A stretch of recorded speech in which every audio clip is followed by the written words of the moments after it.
The following is a world-class Bullshitters exclusive. Good morning, pop culture. I'm not live. This is a recording. How you doing, man? Good morning to Cesario, Japan. Morning to King Eric. Good morning to PSI Sias 27.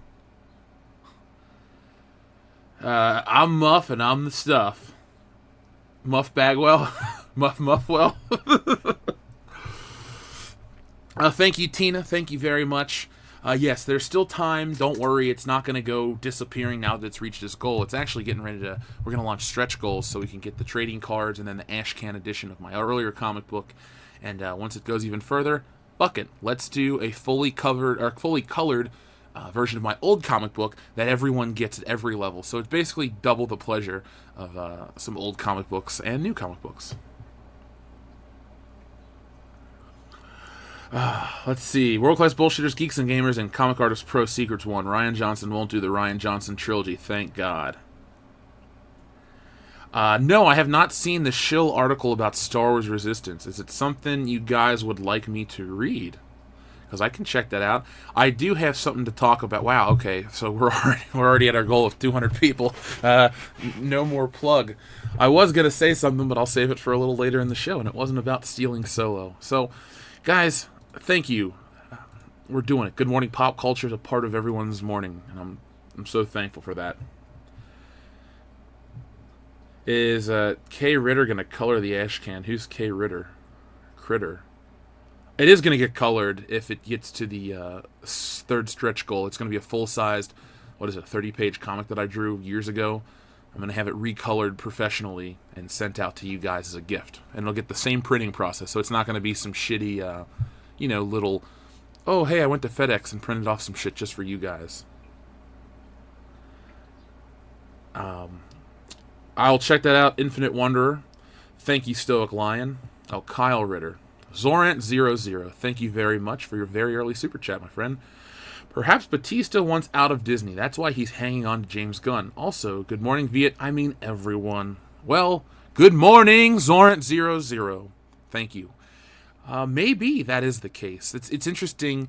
Human psychology is interesting because people do things for different reasons. And maybe that's Batista's reason for talking shit about Disney, going after them. Maybe he just wants to get out of the contract. Maybe he wants to get away from that cult-like mentality. Who knows what goes on behind the scenes at Disney? I mean, we can pretty much infer what goes on behind the scenes at Lucasfilm. We know that. We know about the meetings and the people and the weird, bad diversity hires. But we don't really know too much more about Disney. Maybe Batista does. He wants to get out. Maybe he just wants to live his life. I'm not going to defend what Batista said about James Gunn.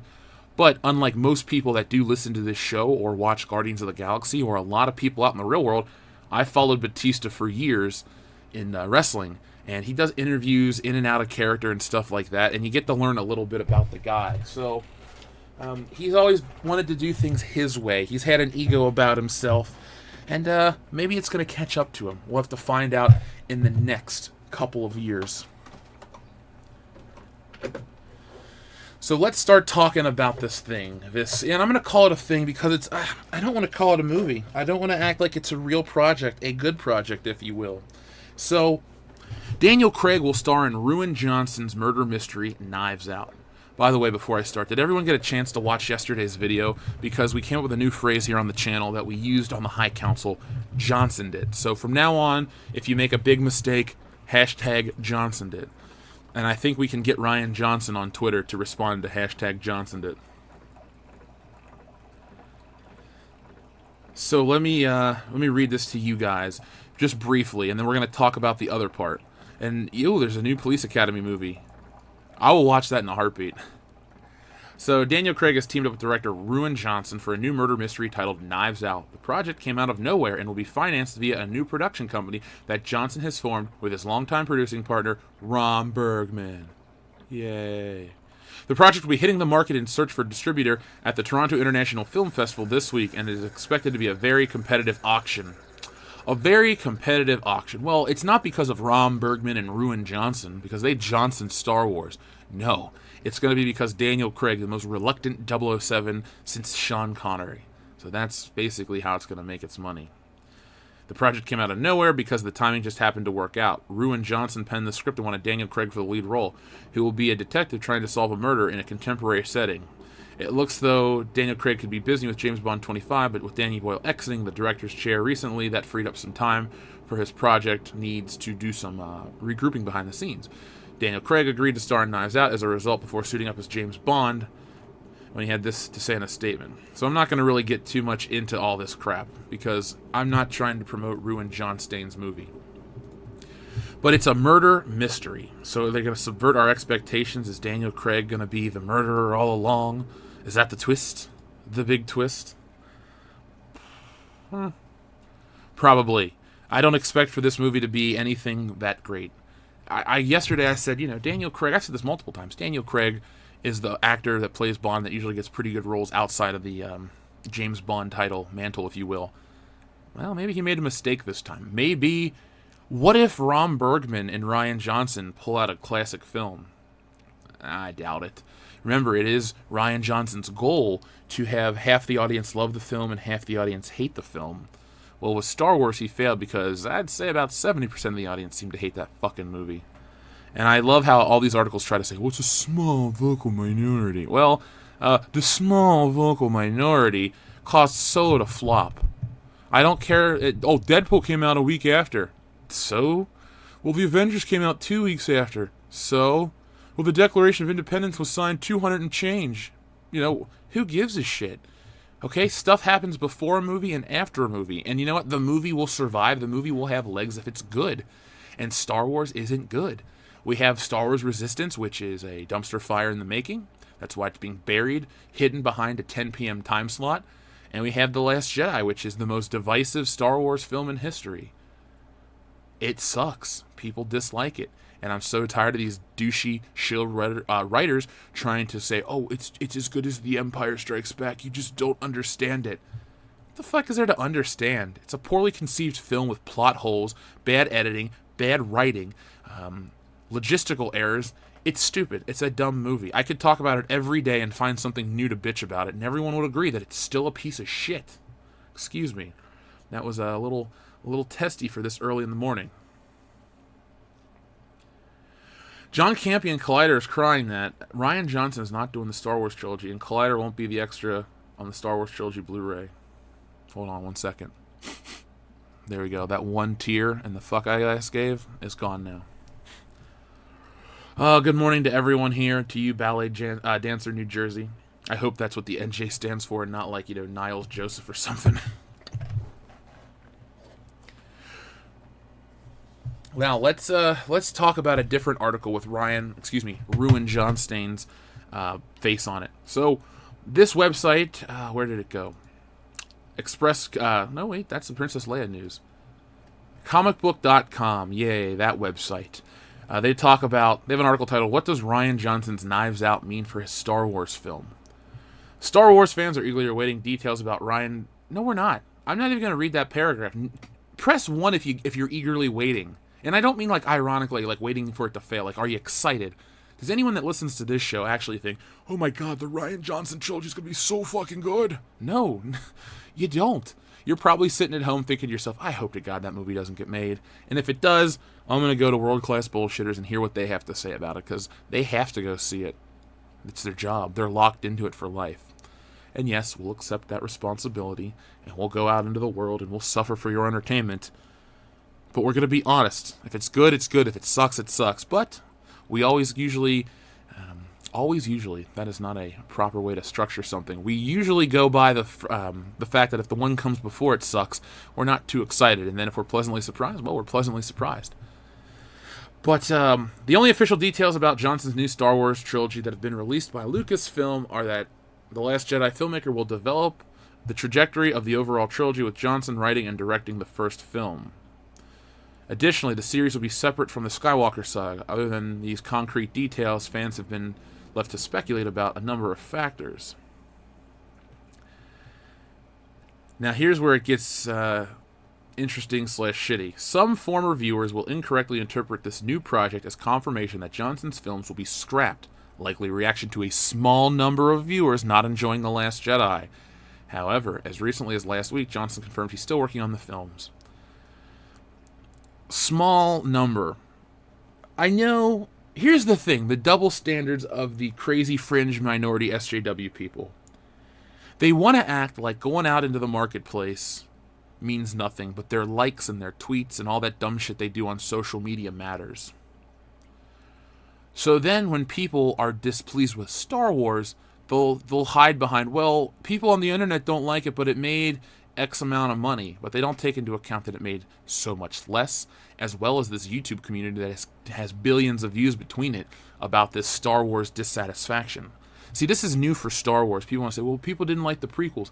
Yeah, but you had 3 years in between them, and you got time to forget about them and move on. And you still had internet message boards, and people didn't like Jar Jar back then. So shit, people had a way to voice their displeasure. But now there's just billions of YouTube views out there that say otherwise. Like, people are fed up with this shit.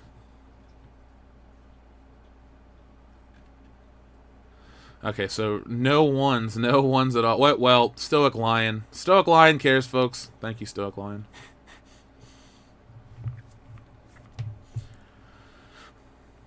Let's see, The Last Jedi only made 2/3 what The Force Awakens made. Small number, huh? Hollywood is such condescending. I want people to realize that we're not the weird fringe minority that they think we are.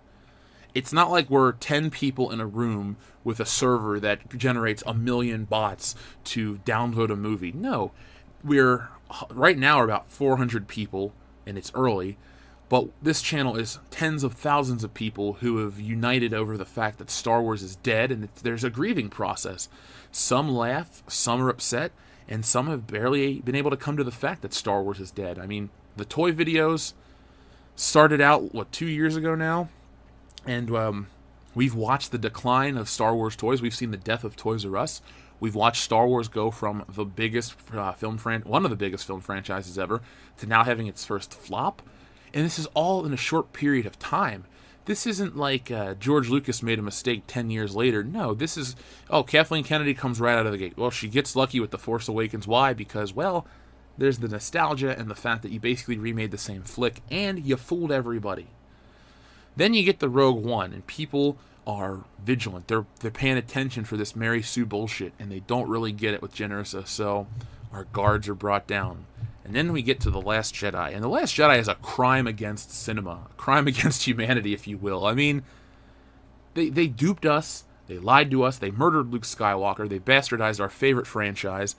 And now they expect us to be waiting with open arms for the next film, the next saga.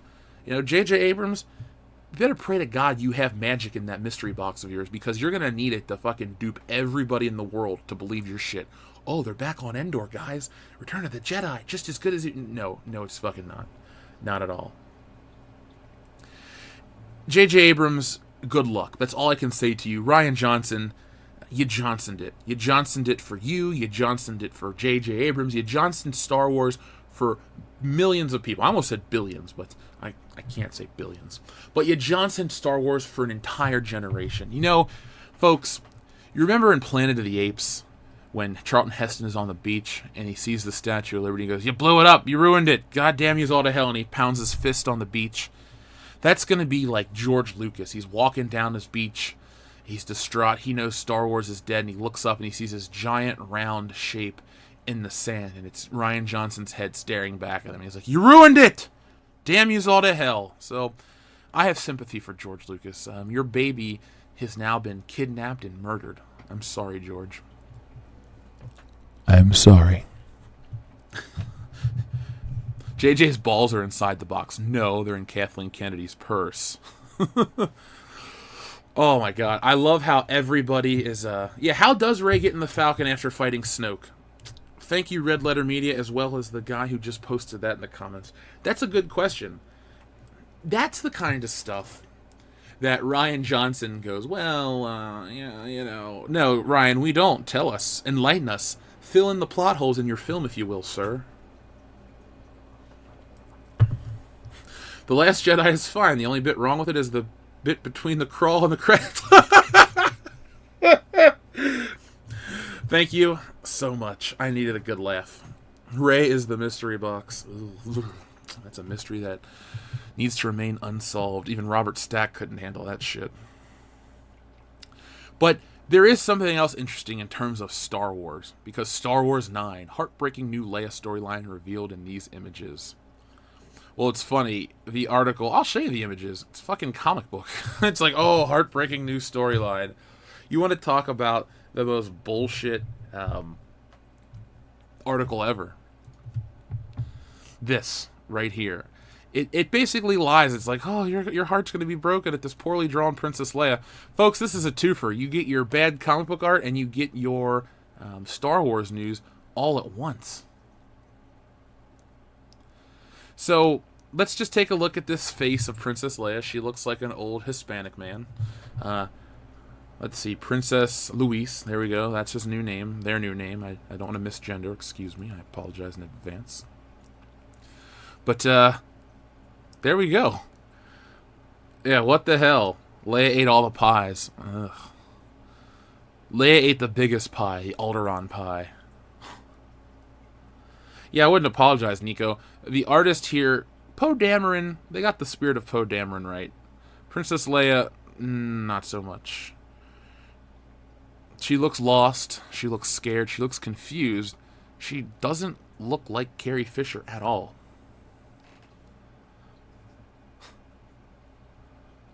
She doesn't look quite surprised. She must have seen episode 8.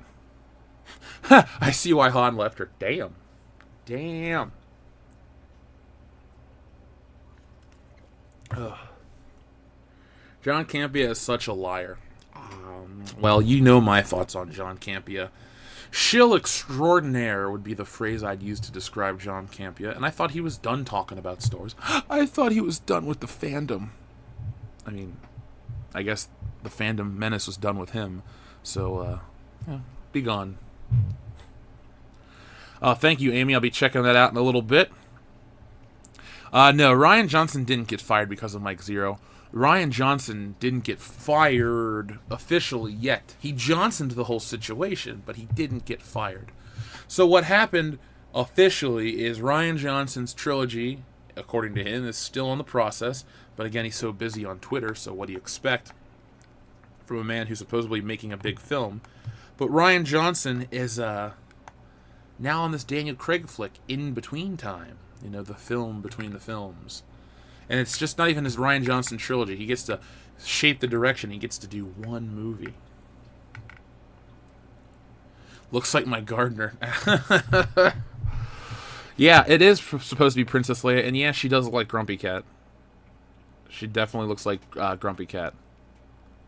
So let me read you this information from this poorly drawn article page thingamabob. So, Star Wars Episode 9 will be very difficult for fans to watch. Yes. Whatever the division and rancor left from the backlash against The Last Jedi, everyone is united in their grief over Carrie Fisher's death and the loss of what was intended to be a spectacular final arc for Alderaan Princess turned Resistance leader. She was the leader of the Rebel Alliance too, and we've kind of come to terms. She died in 2016, and it is very sad, but this should have been The Last Jedi. This is just one big marketing push to milk the money out of you one last time. Because Lando wasn't a draw enough. So, hey, Princess Leia's dead, let's milk her. Leia, we know, will appear on screen using footage shot from Episode 7 and 8. New revelations show just how far she will go in her battle against tyranny in the latest phase, the First Order. Leaked plot details already claimed last week that Leia is instrumental in coordinating and planning the creation of a new resistance to the First Order. She will send Finn, Poe, and Chewbacca out across the galaxy to find the seeds of rebellion. Recent leaked photographs of the UK locations outside Pinewood Studios showed them on a mission with Naomi Ackie's new character. This is a fight which has consumed Leia's entire life and was ignited into a burning quest for vengeance and justice when she watched her home planet destroyed by the Death Star. And here we are. Is that? I've been afraid to hope there's rumors were true. The archive of the great library of Alderaan, or what's left of it. But how can you even think about selling something like this? Your home. It's long gone. And I can't think of no better way to honor the memory of my home than to fight the same kind of evil that destroyed it. That's inspirational there, Leia. Very inspirational. They can milk something else out of me. No money for them. Yeah, no money for... God, did they even put effort into this shit? I don't know. I don't know.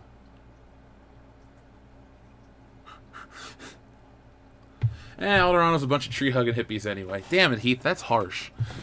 No respect for Princess Leia's home? What was it on Family Guy Star Wars? It was essentially the Mississippi of the galaxy. Do I know if John Campy and Christian Harloff are friends of Mark Hamill and Bob Iger? I guarantee you they're not friends of Bob Iger. Let me tell you guys something about the Collider people, the Schmoes Knows, the Screen Junkies, all of them. They're not big celebrities. They're actors or failed actors that have a bunch of friends in these internet production companies, so they're on these shows, they're part of the press, they get to do whatever. Now, you got a guy like Nick Mundy and the guys from Cinefix who are a little more have a little more status out there, but Christian Harloff and John Campea are just glorified reporters. I don't even know if I'd call Christian Harloff a reporter. He's just a face. He just exists. I don't really know what to say about him. I'm not a fan. The guy I don't like is wait, no. Yeah, Christian Harloff's the darker haired one, and Mark whatever's the other one. Yeah, Christian Harloff's the one I don't like. He tries to bully people on movie fights, and I don't think he has very good arguments. That's why I stopped watching that show. But no, I guarantee you they don't know Bob Iger. Bob Iger's the tippy top of Disney. Bob Iger's probably not friends with a ton of actors. He's probably just associated with businessmen and stuff like that. Lawyers, agents, executives, stuff like that. That's what he deals with at the top. The board of directors at Disney. It's not like he's hanging out with the Nostalgia Critic or somebody like that. No, Bob Iger wouldn't know them. Mark Hamill's probably been interviewed by them and friendly enough with them. Like, oh, hello, John. I remember when I met you at Toronto's Film Festival, blah, blah, blah, blah, blah. That's probably about the extent of it there, too. There's not too much love. Maybe they love Luke Skywalker, but Mark Hamill just sees them as another reporter that he politely remembers, shakes their hand, and moves on.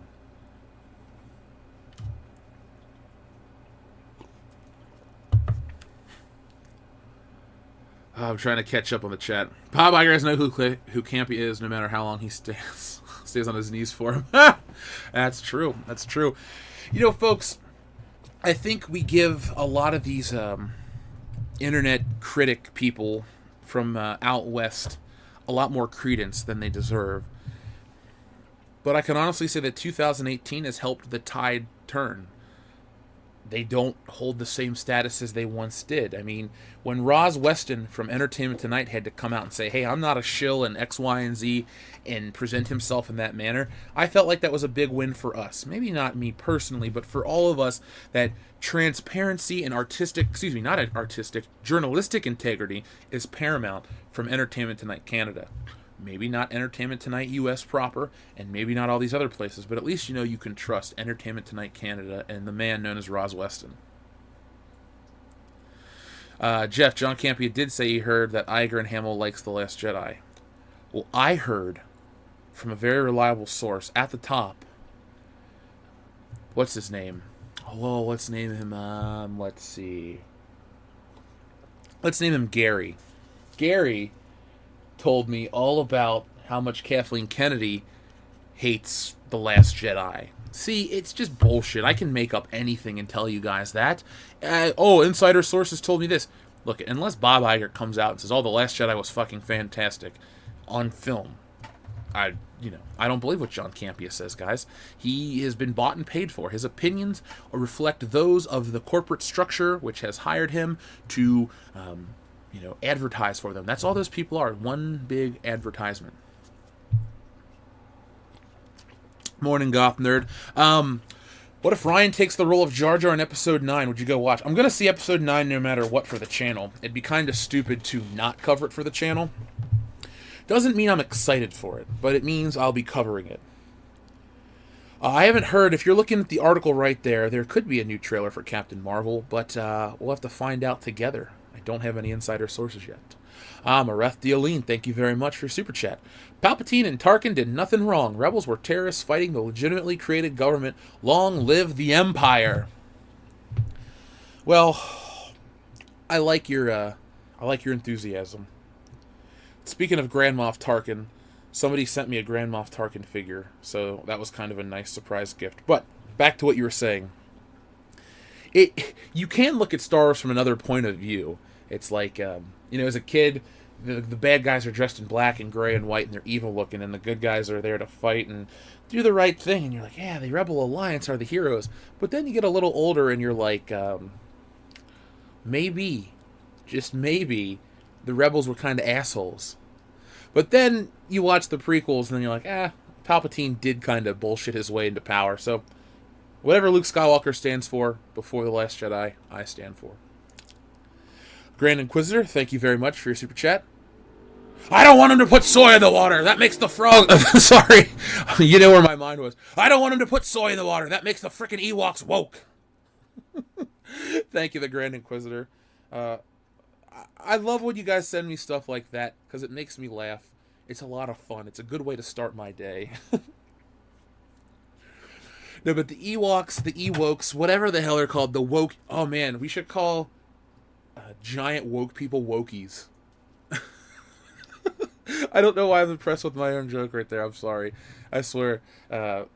It's okay. It's as funny as I think it is to me. But no, wokies. Would you wear a wokies t-shirt? It would be like a hairy chick with glasses and one of those with a fishlet face or whatever they say on the internet. Or would you buy a I Johnsoned It shirt? I think I should make a Johnsoned It shirt and put it up this week. I think a lot of people would buy that shirt as a joke. Alec Munoz, thank you very much for your super chat. George Lucas, I just made $4 billion. Oops, Johnsoned it. Thank you, Alec. Yeah, George Lucas definitely Johnsoned the Star Wars saga by selling it to Disney. And now Disney is a... There's like a, what is it, like a diamond mine. They're just going in and destroying it and looking for the little bits of good. And there's not many left. Insanity Methods, thank you very much for super chat. Hey, Jeff, have you seen the What If Rian Johnson directed the OT and PT videos from Star Wars Explained? Also, good morning/afternoon. Well, first off, Insanity Methods, thank you very much, and good morning to you, my friend. I have not. Somebody posted the What If Rian Johnson directed the Empire Strikes Back video in our Facebook group yesterday, and I've been busy dealing with some of the business aspects of Stealing Solo that I've been kind of busy. Plus, I've been drawing and stuff, so I didn't get a chance to check it out. But it is on my radar, and it's on the Facebook page, so I'm definitely going to check it out. And a good afternoon to you. It's, 1 o'clock over there? So, good afternoon, pop culture to you. Mareth Dialine, thank you very much. Look up Sith Tarkin. It's an interesting fan art. Well, hold on. Should I look it up now? You guys want me to check out Sith Tarkin? Well, I'm already doing it. Alright, Sith Tarkin. Images. Well, when I type in Sith Tarkin, the only thing that's popping up is Revenge of the Sith Grand Moff Tarkin. So there's nothing here. There's a really nice Hot Toys doll. Cesario Japan, thank you very much. Why does Rey look like she's 40 in the comic panel? That's Princess Leia, bro. That's Princess Leia.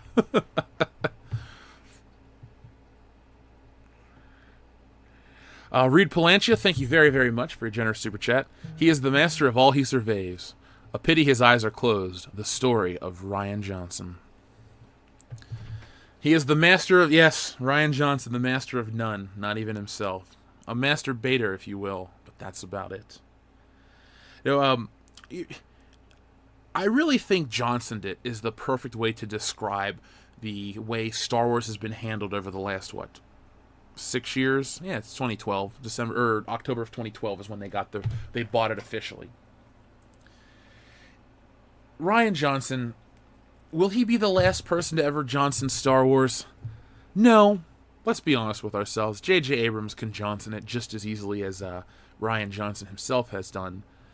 But I don't think it'll ever be Johnson to the same caliber that this other film was, The Last Jedi. And I want to be proven right, and I also want to be proven wrong. Right, because I want Star Wars to remain intact no matter what's left of it. You want to save it. Like RoboCop. He wasn't very much left. There wasn't very much left of Alex Murphy. But, you know, they cleaned him up, they put him in a suit, and RoboCop was born shooting guys in the nuts. But at the same time, I kind of want them to take the T2 approach, and you just sink it in the molten lava, and there's nothing left, and we laugh and we mourn at the same time. But thank you, Reed Palancia.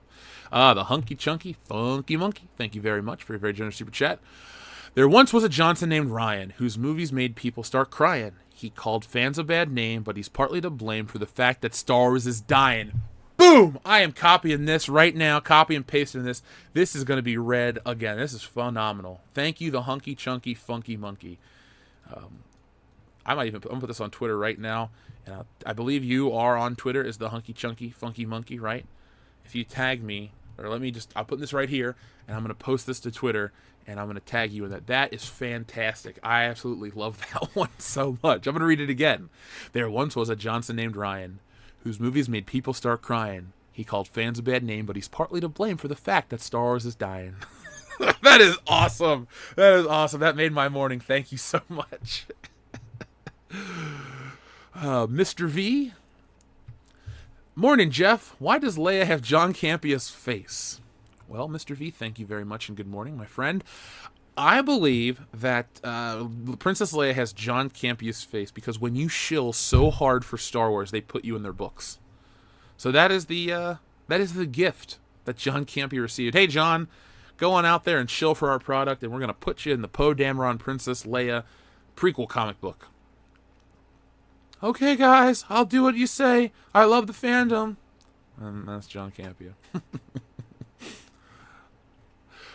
Everyone, let's give a shout out to our buddy, the Hunky Chunky Funky Monkey, for that awesome limerick, by the way. That was fantastic.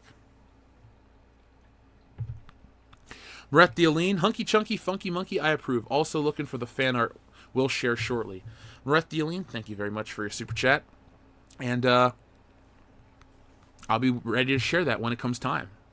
Princess Leia, played by Edward James Olmos. Oh, my God. At least Edward James Olmos was on Miami Vice, and Miami Vice was a fantastic show. Is still a fantastic show. Yeah, everyone's paying their respects to the Hunky Chunky Funky Monkey. Now, Hunky Chunky Funky Monkey is still with us, both in body and spirit. So let's not think that they're gone. But you are the MVP of this episode. That was fantastic, and I'm not just telling you that seriously. Everyone's giving you the applause emoji, the thumbs up. Yeah. That was, I love it. I love it, man. That was the best. It's saved now in the document file. What is the worst Rian Johnson moment? His conception? No, that's a little harsh. His birth. I mean, I don't have the parts to give birth to a child, but could you imagine his mother's pain when that big round head popped out? That's gotta hurt. So that woman is the real hero of Star Wars. Look what she had gone through. And, no, but all joking aside, honestly, The Last Jedi is the worst Rian Johnson moment.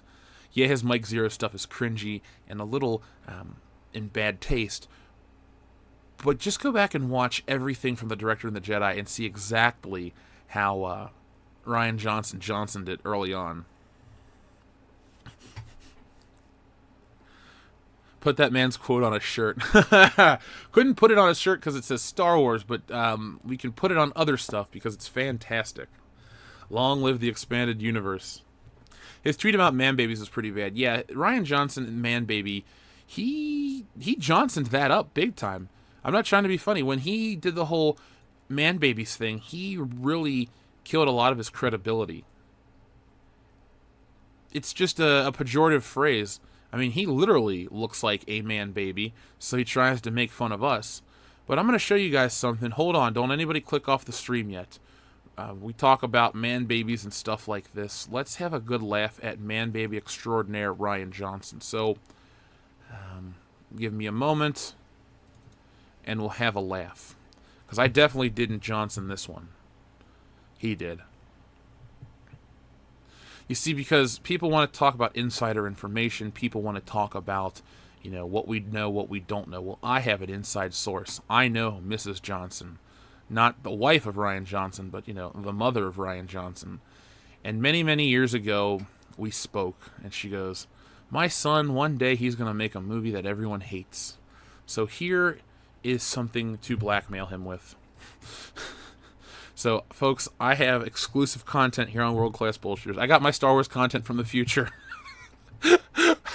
I went all the way, guys. I'm back. And I brought this with me. Baby photos of Rian Johnson. There we go. There we go. Grand Inquisitor, thank you very much for your super chat. Is Rian a U.S. citizen? Can we deport him to Mars? Well, we can get the trebuchet ready and send his Rudy Poo candy ass all the way. Moretti Aline says, okay, it's on Charles Dance's Tumblr if you want a war. Glad of War, the names of the board, is the name of the board. Oh, Charles Dance has a Tumblr? Oh, God. I didn't realize Charles Dance had a Tumblr. I'll have to check that out, Moretti Aline. That's how he came out of the birth canal. Yeah, beard and receding hairline and all. Oh, Rian Johnson, we don't love ye. Oh my God, Sam, that's fucking harsh. That is harsh. Oh my God. Charles Dance is dead. When did he die? I thought he was in Game of Thrones and shit. Maybe I'm wrong. I'm not gonna hold on to it, but I guess Charles Dance ain't dead.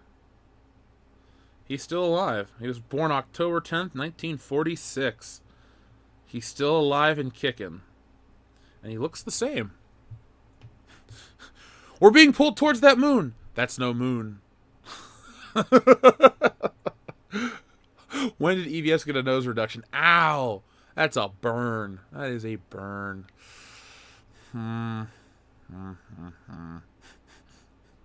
Myth that all babies are cute. Debunked. This is the harshest episode of Good Morning Pop Culture, and damn it, I'm proud to present it to all of you this morning. Oh my God, I don't really know where to go from Rian Johnson's round head. Where do we go this morning? Anywhere we want to go. So press 1 if you want me to keep round-headed Johnson on the screen. Press 2 if you'd like me to get rid of him. Because the rounded one is, ugh.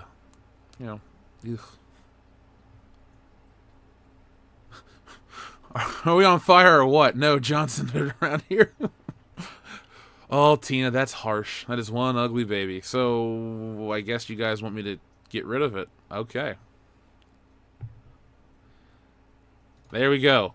Roundhead Ruin John Stain is gone. Super Jeremy Cart.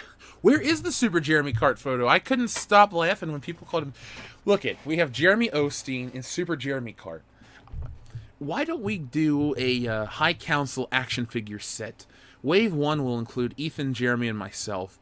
And Wave 2 will include a pie, a secret from stealing Solo, and like a version of Jeremy. And then Waves 3 through 10 are just all the different versions of Jeremy. There's proper Jeremy, Jeremy with a hat, without a hat, Jeremy Osteen, Hillbilly Jeremy, Redneck Jeremy, Backwater Jeremy, Scuba Jeremy, Kung Fu Jeremy, Ironing Board Jeremy, all the different Jeremys. And I'm so tired of saying his name right now.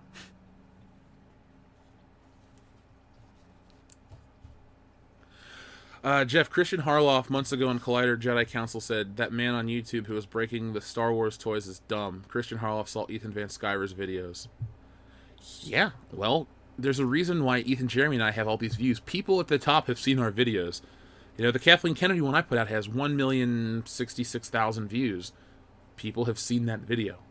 So they're aware. They're probably out in Hollywood laughing, ha, look at these idiots on the internet thinking they're making a difference. Well, bitches, we are. And by bitches, I mean Christian, and I mean John, and everyone out there who thinks, oh, these people on YouTube mean nothing. No, we are the consumers. We mean a lot. Even if Disney sees us as just dollar signs, well, you don't want to lose out on the dollar signs. Let's see. Sith Tarkin in Arnold voice. Do it now! Oh! Jeremy needs to change his name back to Pee-wee. I'll respect him more. Ow! God!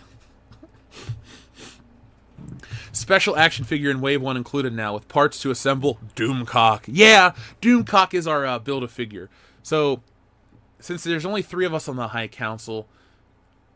Oh, okay, so you get the head and the arms with Ethan, you get the torso with me, and you get the legs with Jeremy. So you gotta get all the parts to assemble Doomcock. Now, in Wave 2, you can assemble Cecil. So, the Cecil figure's so big, it's like a Rian Johnson head. You just... Basically, Cecil is a mail-in pre-order bonus. You just gotta send in your proofs of purchases, and there you get Cecil in the mail in 6 to 8 weeks. Also requesting a Smash clone with a bunch of Jeremys that play like Martha. I've never played or know anything about Jeremy's playstyle in Super Smash Brothers, but when we all meet up in at the Star Wars Celebration in April, I'm going to make sure that Jeremy and I each bring all of our stuff for the Switch so we can play the game with all of you guys and have a lot of fun, because I'm pretty good at Smash Brothers. Oh, Max Relax says the Star Wars Resistance trailer is at 98,000 dislikes and 100,000 likes. Or is it 98? Yeah. And 100,000 dislikes. Mopsy is close by. Excuse me for butchering that. You guys want me to check it out? Press 1 if you guys want me to check out the Star Wars Resistance numbers. We'll, let's laugh together on air. I don't have to look at this round-headed baby anymore. I had a lot of fun with doing that, by the way. The title cards, I love making the title cards. I love doing the art and stuff like that. And that one, I showed my mom, and she just kept laughing. She's just like, what is this? And I was like, I explained it to her. She goes, ew, what an ugly baby. So when you type in Star Wars Resistance, you get, obviously the trailer pops up. But hey, World Class Bullshitters is number 3 on there. So let's look at this trailer together. Turn off the sound. No copyrights. Damn. In the words of Star Wars Episode 1 Racer, it's a new lap record. I can't believe how embarrassing this is. It's just fail after fail for Star Wars. And you guys are thinking, oh, that's a little extreme. Solo was the last thing they put out for Star Wars, and now this. And that's not inaccurate. Have I seen Ivan Ortega's movie Star Wars The Last Jedi? I have access to his cut. He sent me the link. I have not had a chance to sit down and watch all of it. So, I will. Ivan is awesome. I feel bad. I haven't had enough interaction with Ivan. He's such a cool dude.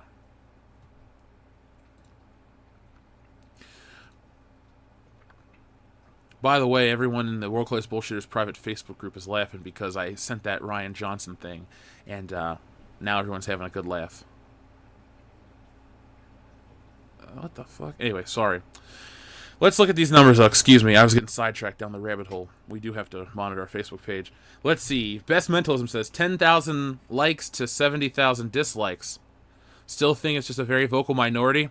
Well, Best Mentalism, your 70,000 dislikes has been raised to 98,206.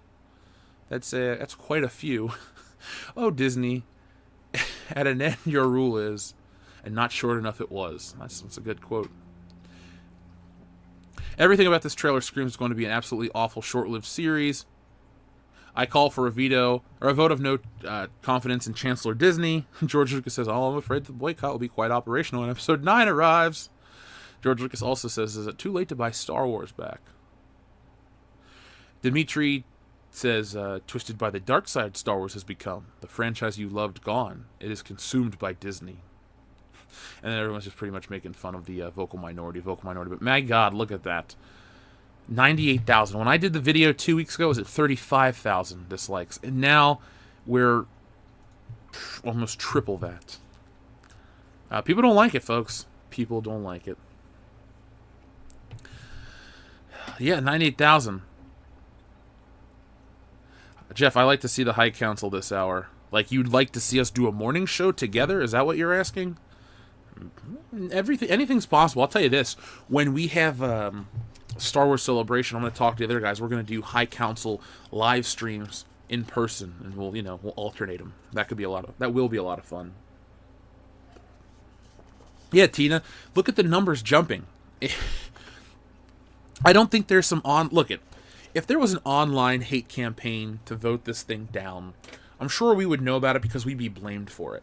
But I haven't heard anything about it. So this feels pretty organic to me. This feels justified because I watched this trailer and I thought it looked dumb and cheap. Much like a lot of Disney stuff. Dumb and cheap. Over 9,000 dislikes. They Johnson. They did Johnson it. My God, Disney has Johnson Star Wars every day for the last 2 years. Oh, but guys, the Clone Wars is coming back, but it's not new episodes. They Johnsoned it. Yeah, the numbers are jumping like grasshoppers. It's disappointing. When I was a kid, I would have killed for a Star Wars cartoon. You would but you'd read about it in the books, like, oh, the Star Wars holiday special with the Boba Fett cartoon. And there either would be a little bitty picture or there'd be no picture. And in your mind, you're thinking, oh my God, a Boba Fett cartoon? I wonder what this is like. I wonder what a Star Wars cartoon is like. And your mind raced. You wondered. Like, that was me as a kid. Every little crumb of Star Wars I consumed, and I thought it was a 4-course meal. I was just so excited. Like, oh my God, Star Wars, Star Wars, Star Wars. And now I'm just full of just their garbage. I don't want any more of it.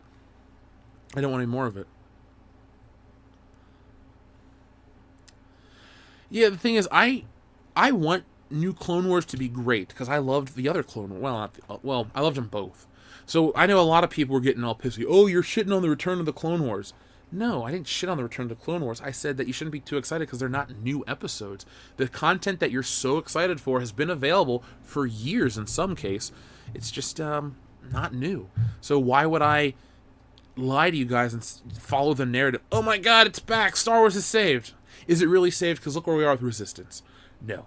They're dusting off the oldest shit possible. This is they're trying to stop the blood loss, you know? Star Wars is mortally wounded, so they're tying it off and hoping they don't have to amputate something. You know, maybe they should. Maybe they'll Johnson that too. The Star Wars Bounty Hunter game was legit awesome. You know, I keep getting comments about Star Wars games. In the chat right now, tell me your favorite one. Mine, Rogue Squadron 2, followed by Rogue Squadron 1, maybe? I don't know, but let me know some of your favorite Star Wars games. I want to return to an era where there's a new Star Wars game annually, and they're fun. Some of them are good, some of them are bad, but overall, I'm happy that Star Wars is back. Good morning to you, Dylan, as well. Speaking of running campaigns, I stopped strong all the way but Johnsoned as I ran into my neighbor's fence. I ran strong all the way but oh my God, sorry what this is. Good morning, Jeff, says the Pwee. Well, good morning to you, the Pwee. It is a good morning. Any morning here on Good Morning Pop Culture, every morning here on the channel is a good morning for me. I'm up, I'm drinking my coffee, I'm talking to a wonderful group of people out there every morning. We're having fun. You guys are out there working and lurking on your way to school. Maybe you're off on Wednesdays. Who knows? Some people have weird schedules. Maybe you work nights. Maybe this is how you've worked a night and you're waiting for this show to end and then you're going to go to bed and work another night. Maybe that's your life. Who knows? But thank you for spending your time with us. So, no question marks required, the Pwee. It's definitely a good morning. Uh-oh. I brought up the Star Wars video games, and now we're really, really rolling. So, we got Bounty Hunter, Knights of the Old Republic, Shadows of the Empire, Original Battlefront, Super Empire Strikes Back. Percy, Super Empire Strikes Back was fucking hard. I had that game. I had the whole trilogy, and that was difficult as shit. Jedi Academy, Dark Forces. Oh, yeah. Pod Racing. So, Rogue Squadron 2 is my favorite. Episode 1 Racer is my second favorite. Thank you, Superfan Adam Shawhan. World Class Bullshitters is life. Kenneth says, my favorite Star Wars is the original X-Wing fighter, which I still have.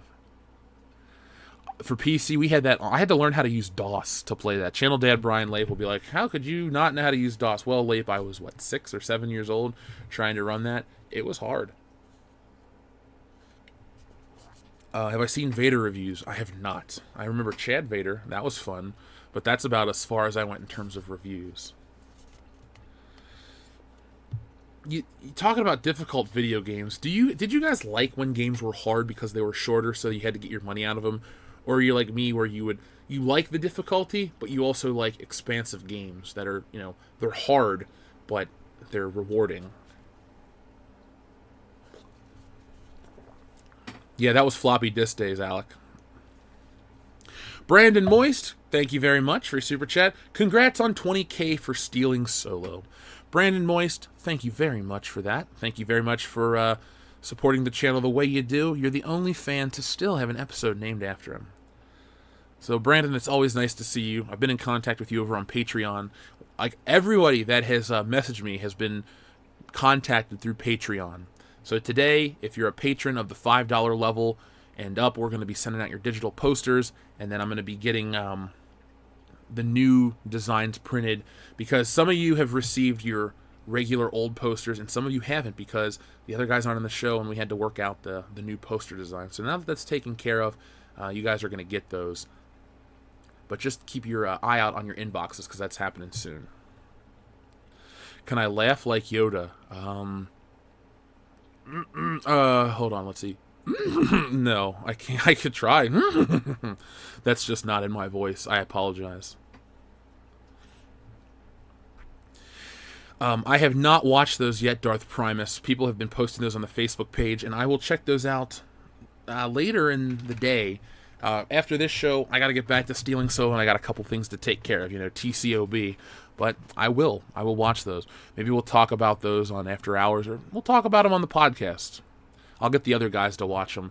By the way, folks, if you guys ever want to suggest topics or things that we talk about on the show, if you're a patron, you're guaranteed to get your topics read on air. Just email or message us on Patreon. And if you're not a patron, but you still listen to the show and support us that way, worldclassbs@mail.com, and write in show questions and with the episode number, and we'll read it. We just gotta read all of them first. Jeff, if you do that with Dion in the room, he would run away. Sound like a horse buddy. Yeah, it would. It definitely would. Dion, it's funny. One of our friends on Twitter made a tweet about the High Council, 1/3 world-class bullshitters, and it talks about being afraid of horses, something else, and something else. I'm like, you described for the 1/3 of the High Council, world-class bullshitters. You didn't describe me at all. I'm not afraid of horses or any of the other things. So I'm like, that is a gross misrepresentation of world-class bullshitters as a whole. I did not, Salvador, get a chance to read any of the fan versions of Star Wars Episode 7. I'm willing to read them. I just have to have the time. I've been dealing with a couple of our friends who wanted to advertise on the channel, so their names or their products were read, and I got to keep working on those. And the daily videos are back. By the way, folks, press 1 if you're happy that the single released videos are back here on the channel, because I'm happy that they're back. And if you want more of those, all you gotta do is tell me and keep those views going up, because I love doing those so much. Turbo Dunk, Jeff, who's your favorite pod racer? Let's see. My favorite in the game is, I think it's Neva Key. Let me look him up real quick. I'll show you my favorite pod racer. Ew. If you're a member of our Facebook page, go to it right now, because somebody superimposed a picture of Rian Johnson on a fat white guy's body on a wrecking ball that's shaped like the Death Star with porgs everywhere. And I just don't want to share that on Facebook or YouTube. And then one of our listeners says, is he sitting on his own head? You win, man. You win. Let's see. My favorite pod racer, is it Neva Key? Yes. So let me tell you why my favorite pod racer is Neva Key. Because Neva Key, it's nothing to do with his look. It's to do with his pod. It's one of the few pods that wasn't connected via the ropes or the cords or the cables or whatever the fuck they're called. Neva Key's pod was like one solid piece, and I thought he was pretty badass. And in the the Nintendo 64 version, he was damn fast. So here is my favorite pod racer right there. So thank you, Turbo Dunk, for all that you do for the channel, and thank you for asking that question. I always love to talk about that. I would love to do a live stream of Star Wars Episode 1 Racer. Oh, maybe Jeremy and I could have a competition in person when we meet. Yeah, that sounds awesome. That sounds awesome.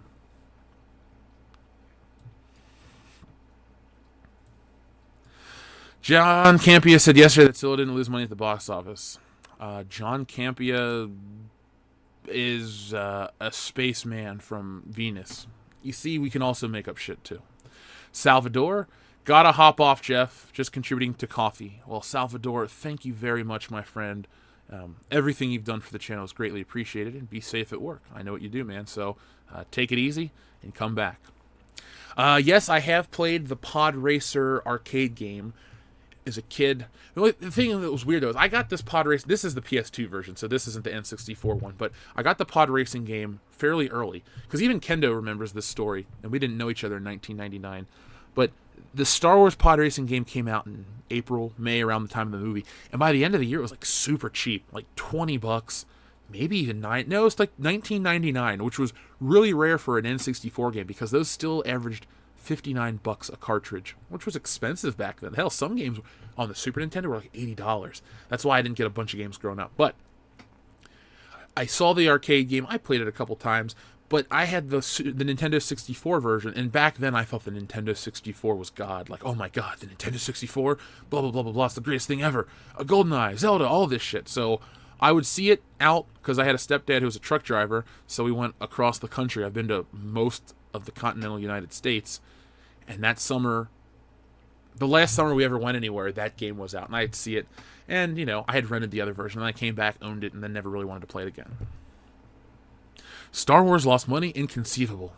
I don't think that word means what you think it means. The pod racing segment is more entertaining than The Last Jedi. Well, duh. The pod racing segment's one of the coolest parts in the prequels. And there are some decent... Look, overall, I'm not going to all of a sudden go, oh, the prequels were great movies that were misunderstood by the mass audience. No. The prequels have great moments, they have stupid moments, and they have pretty cool moments. Great moments, the lightsaber duel on Theed in the end of Episode 1. Cool moments like the chase through Coruscant in Episode 2.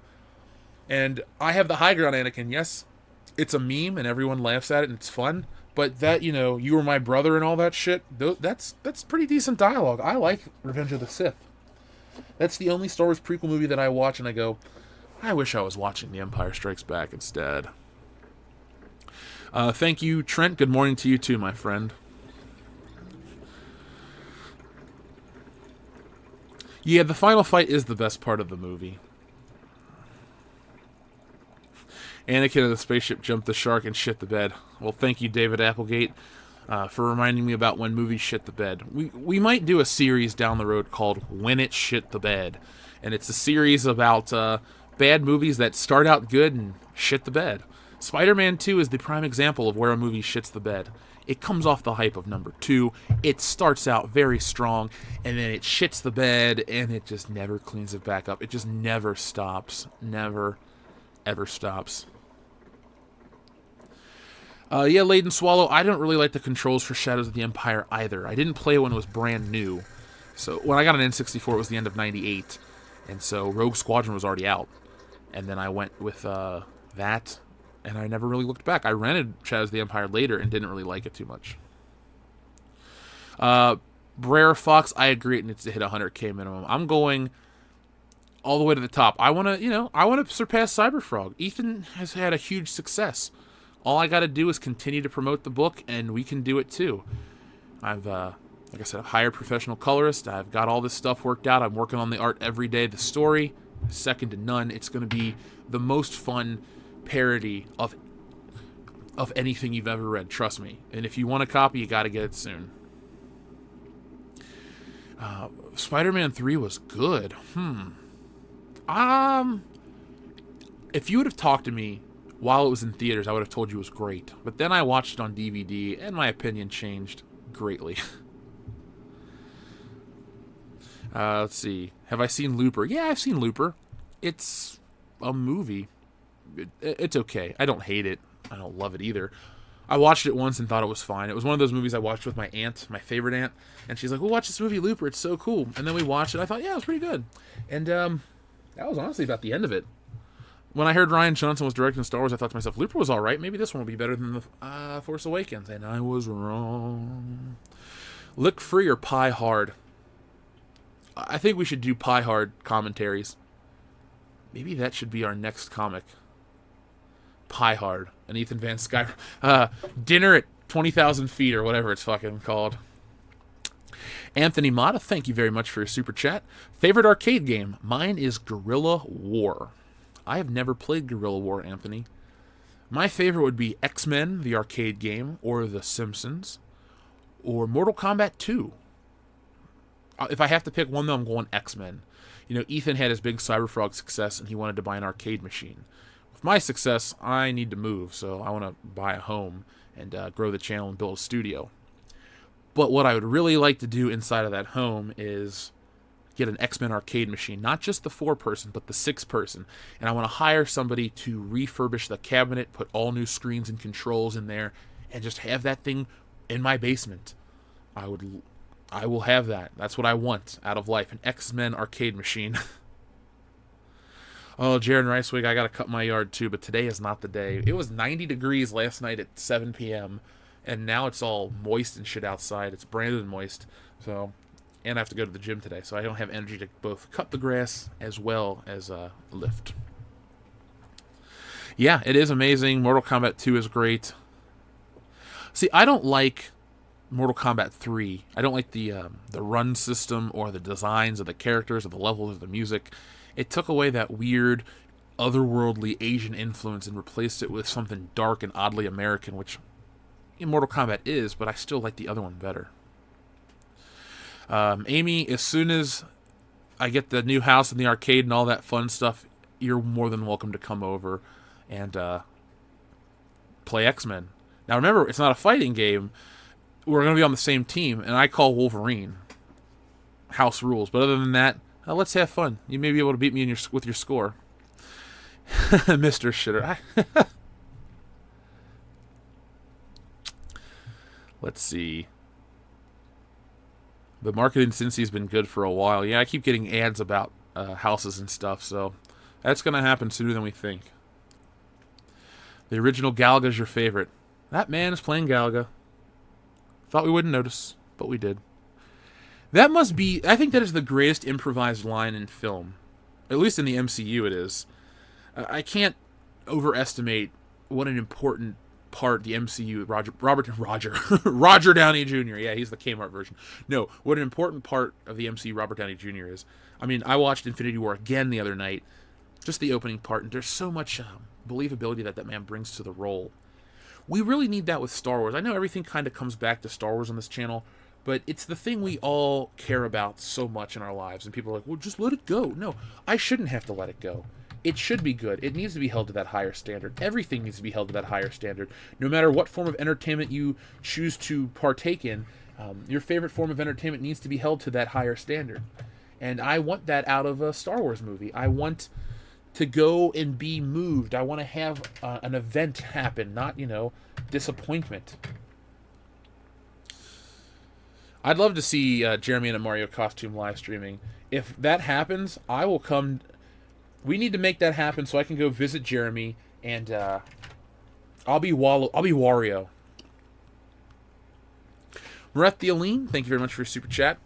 Posted to your Facebook page, heading to work. Marethialine, thank you very much for posting that. Thank you for your support to the channel, and I'm going to check that out right now. Let's see here. Facebook group. Uh-oh. Where is it at? Grace Randolph. Oh, poor Grace. She looks rough. Huh, it didn't pop up yet.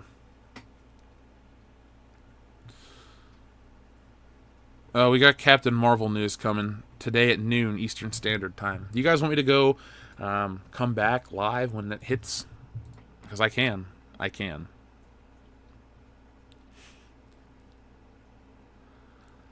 Let's see. Jeremy versus Craig from Game Attack for the Ultimate Mario Kart match. Ooh. Jeff needs to be Wario so I can, before I die. I'll dress up as Wario. I'll dress up as... once I get out of this house and get some stuff situated, I am going to go on camera full time. I'm not...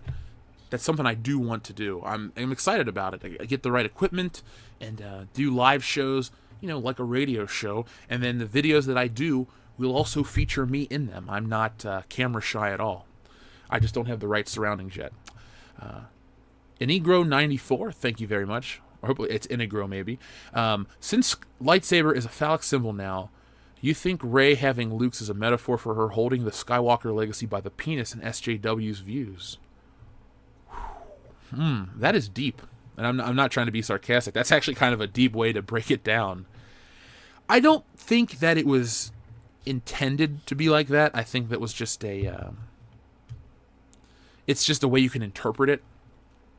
But I do think that the lightsaber being destroyed and Luke dying or disappearing or becoming one with the Force is definitely,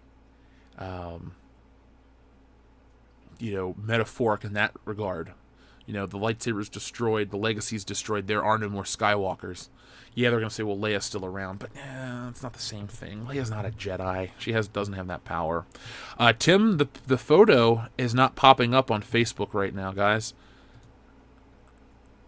I got a bunch of people asking to join the group, and then I got a couple people that posted certain things, like Amy's bad art popped up. And and then we got everything else is older. So, guys, if you want to just resend that, I'll gladly talk about it. Oh, Amy, you picked some old stuff. I believe that's Carmine Infantino. I'll show that first. I'll show that when we get to the bad art segment. But Inegro94, that's deep shit right there. I like it, though. Maybe it is that is how they feel. It's also Anakin's saber. And Anakin doesn't have a wiener, so maybe that was it.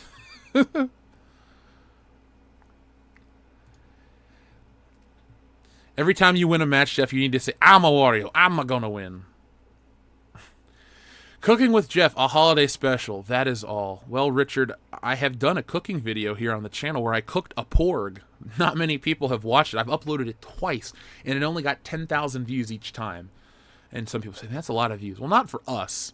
And that was one of the videos I had to go on location to film. It took hours and hours to shoot, and I spent money on it. And the money wasn't really an issue, but we did work hard on it. So check that out. How to cook a porg, or whatever it was called. Haha, I'm stupid. I'm working on that list.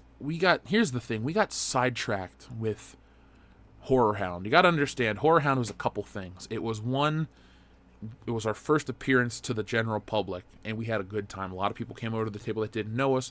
We shot the shit with people. We had a good time. Secondly, it was our first time to hang out with listeners in person, and we had a fantastic time. And so we would hang out with everybody and do the show, but we'd also kind of get worn out. So we didn't do our filming that we had planned to for the channel, but we're still doing all this stuff for October. And I'm going to get Nick and we're going to start doing that. Shit, we may do something tonight. Who knows? But we can talk about Carrie. I like Stephen King stuff. All right, some people saw me cooking the porg. There we go. Thank you, Dennis. I'm glad you're here. Okay, a lot of people had... Yeah, Horror Hound was fun as hell. And guys, as we continue to grow, we're going to do more shows. Once we hit our Patreon goal, I'm going to try to do... Once we hit our Patreon goal, we're going to do a show per quarter in different parts of the country, because we'll be able to cover those costs. Because you got to pay for hotel and all that other crap. We're not invited to these shows as guests. We have to pay for the table and get availability and stuff like that. So that's our goal with the new Patreon perks. We just want to travel the country as the show and visit you guys in person, and come to your towns and hang out and drink all of your beer and chase off everybody. Hell, you'll try to chase us off. It just won't happen.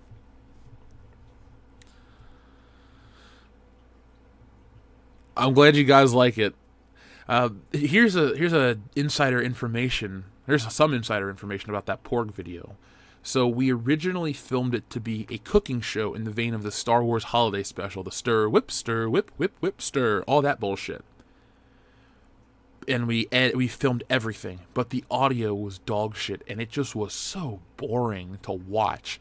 So the day of that it went up, I thought, epic mealtime. So on my old computer, that is no longer in operation. I edited that thing. It was the last thing I ever did on the computer before I got this new one, and it almost killed the computer. But my God, I made it happen, and that's the video you've seen today. You have plenty of beer in your town, Tim. Well, get it ready, because Dion and I can drink anyone under the table. If he was still alive, my father, Andre the Giant, and I would challenge each other to drinking contests. Now, thankfully, unlike my father, Andre the Giant, I can A, use a toilet, B, sleep comfortably in most beds, and 3, fit in an airplane seat. Now, I'm not that comfortable in an airplane seat, because while my body fits between the arms, my knees don't fit behind the seat, and my shoulders are so broad that they go into the other person. So if you ever fly next to me on a plane and you don't recognize me, I'm sorry.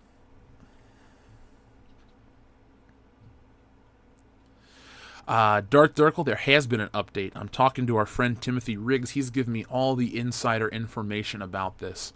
So the show is going to evolve into that soon. Now, folks, remember, we go live this Monday. We're going 5 days a week with Good Morning Pop Culture. So you guys have wanted it, you've asked it, you requested it, and now I'm making it happen. So let's make these shows huge successes. Let's get 1,000 people watching. Let's change the landscape of morning entertainment. We can do it. I know we can. Yeah, bro, Apollo Creed, airplane seats are... Oh, my God. Dion, Dan, and I had to sit in 3 seats right next to each other. It was a nightmare. And I'm not trying to be funny. It was just unbearably bad. And Dion and I just looked at each other. We're like, what's up, bro? What's up, bro? And they tried to serve us drinks. And we barely fit on that plane. It was a flight from Michigan to Texas. That's how bad it was. That was a long-ass flight, too.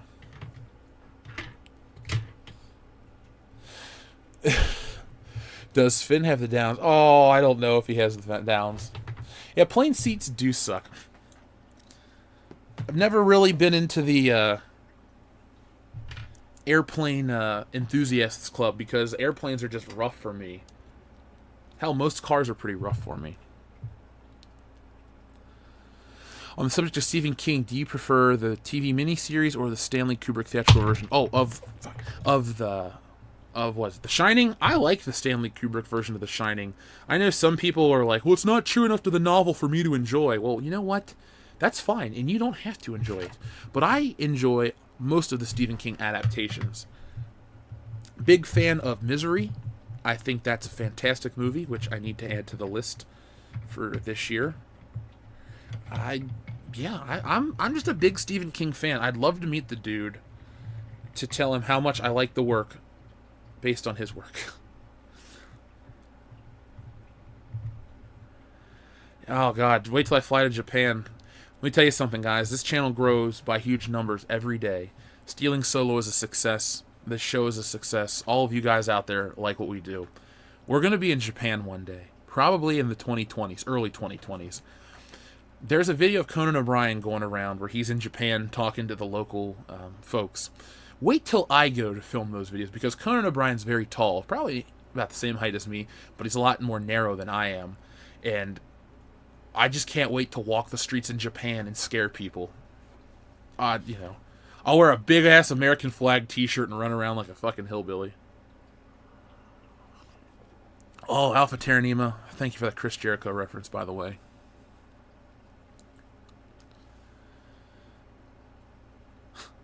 Oh, Adam, I'm not offended by that at all. Believe me, there are photos of us at Horror Hound, so that's fine, man.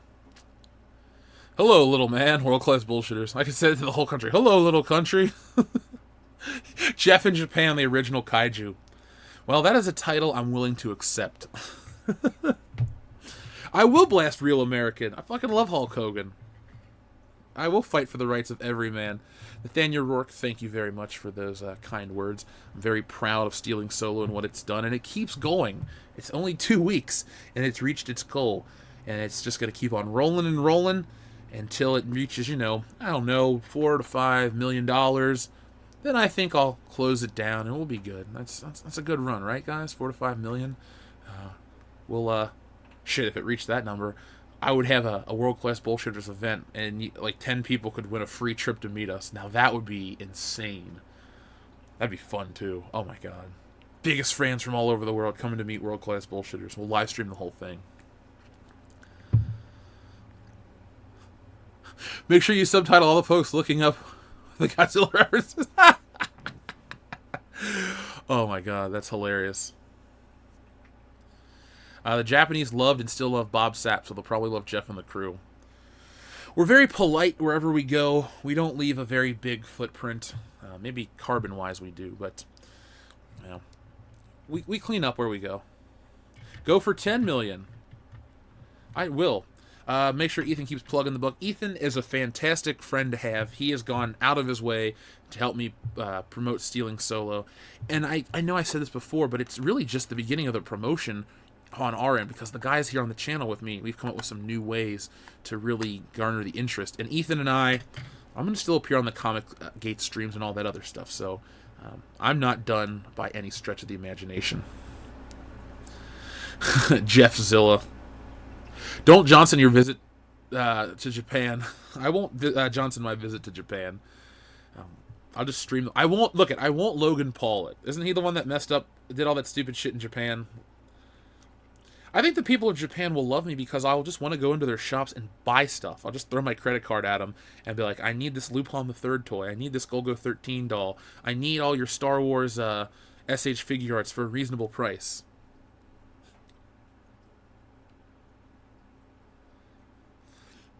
Rian Johnson presents James Bond Casino Riot. Ugh. Dude, James Bond and Rian Johnson don't need to be in the same sentence. And Daniel Craig, hashtag not my Bond. Hashtag more profitable than Disney Star Wars. Oh, I'm well aware of the Ami store, Alpha Terra Nima. Me and my collectibles. I buy so many.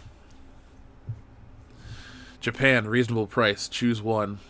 Well, the thing is, a Japanese figure costs about $40 American, but it's the shipping and all the other crap that you gotta get. And if you don't get them early in pre-orders, these places rake you over the coals. So I've pre-ordered from Japan. There's a Spider-Man figure coming out, and it's based on the old Todd McFarlane design. It's not out till February of next year, but I pre-ordered it and it was $70.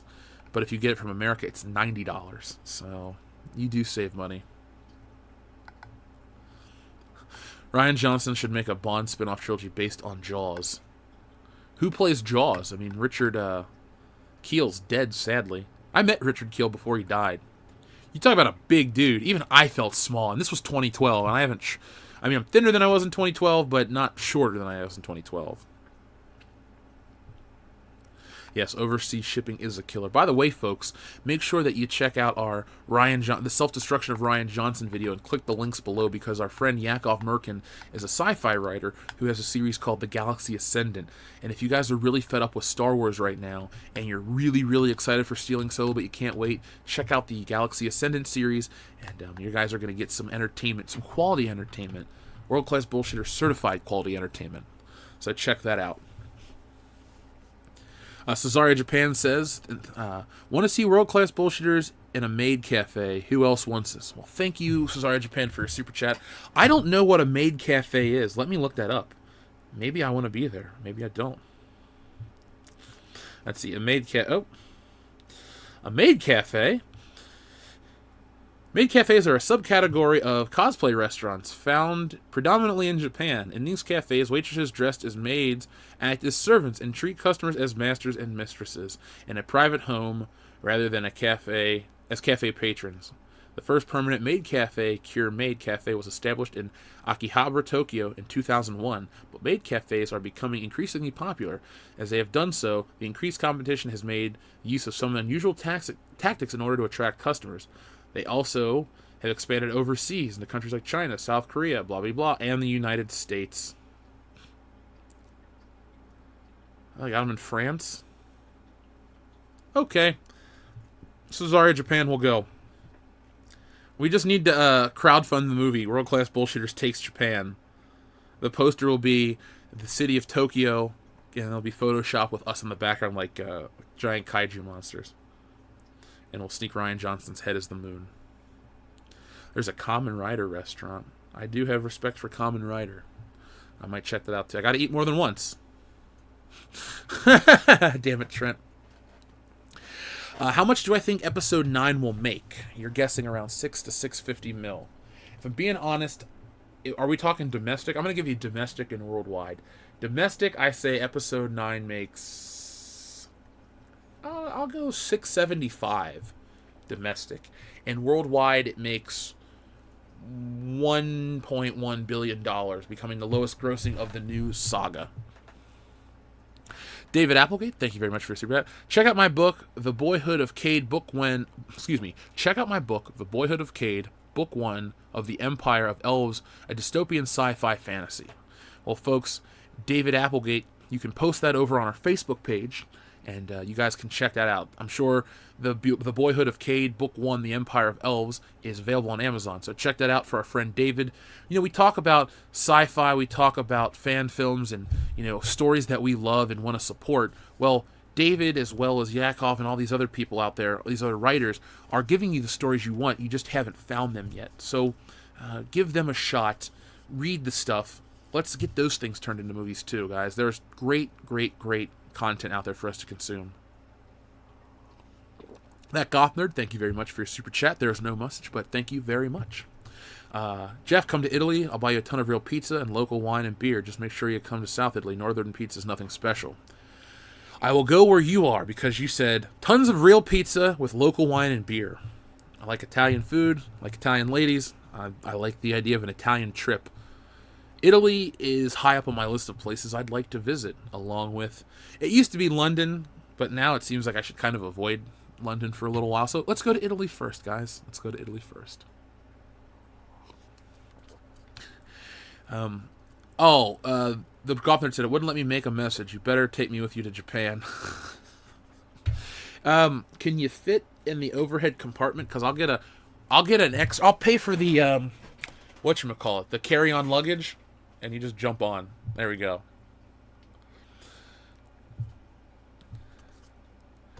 Oh, it's on the Oh, we got Captain Marvel stuff. Well, you know what, folks? Let's talk about Captain Marvel for a moment. Now, here on the channel, and I'll speak for all four of us, none of the guys here have any issues with female superheroes. We never once said, oh, Wonder Woman shouldn't exist because it's a woman. No, Wonder Woman's a part of our lives. We've known who Wonder Woman is the entire time. Do I have Wonder Woman toys? No, but I had Lois Lane action figures, Princess Leia, China, other female figures, other characters. Captain Marvel is the first MCU flick that I'm dreading because of Brie Larson and her douchiness. I just can't handle actors going out of their way to try to teach us something. Look, you play make-believe for fuckloads of money. How do I know you're being honest now? I don't. World Class Bullshitters World Tour 2020. We'll make sure we have the final stop, Superfan Adam Shawhan, at your house, because you're not too far from me. We'll come to your place. We'll be partied out, but we'll have one more left in us, dude. So be prepared. Carl Manvers, no thanks. She's a charisma black hole that smells like cheese. Ew, ripe brie. Ugh. Feminist muff equals best muff. Ooh. No. But let's talk about Captain Marvel for just a moment because, you know, I feel like a lot of people are going to be putting out videos. Who's Captain Marvel? Who's this? Who's that? Blah, blah, blah. Well, you know what? Let's do it first. Let's do it fucking live, okay? I'm tired of all these people out there trying to make you these videos. Oh, you don't have to pay attention to the character's legacy. Watch my video and become a fan instantly. That's not how this shit works. You have to kind of learn about the character. I talked about loving Lupin the Third. It took me time to go out, get some books, learn about the character. Then I fell in love with it. Now, right here, we're on Google, which you're about to see in a moment. Now, this is kind of weird. I've never seen a film budget displayed like this. And tell me if I'm in the minority. But, okay, so the budget is displayed at $118 million gross, $97.8 million net. Usually budgets aren't displayed like that. It usually will just say a budget of $225 or whatever. So far we know that the film Captain Marvel is about Captain Marvel who gets caught in the middle of a galactic war between two alien races. So that's going to be what, the Kree and the Skrull? The Skull. Skull and Bones. You guys ever seen the movie The Skulls with Joshua Jordan? Or no, yeah. What's his name? Joshua Jackson. Yeah, from the 90s, Dawson's Creek kid. So let's talk about the character for a brief moment. Carol Susan Jane Danvers is a fictional superhero appearing in American comic books published by Marvel Comics, created by Roy Thomas and Gene Colan. Danvers first appeared as an officer in the United States Air Force and a colleague of the Kree superhero Mar-Vell in Marvel Superheroes number 13. So Captain Marvel this is the female version of the male character Mar-Vell. And let's see, and she became the first incarnation of Miss Marvel, and Miss Marvel cover dated 1977, and she had a much better costume back then. And then she was featured in the 1970s before she became associated with the Avengers and the X-Men. She's also been known as Binary Warbird. She was known as Binary. Oh my God. All these people on the internet that want to talk about non-binary and all this other stuff, I don't even understand. Captain Marvel was literally known as Binary. So if anyone ever tries to use that argument, guys, about whatever, Captain Marvel shoots that theory down. Now here's where it pisses me off.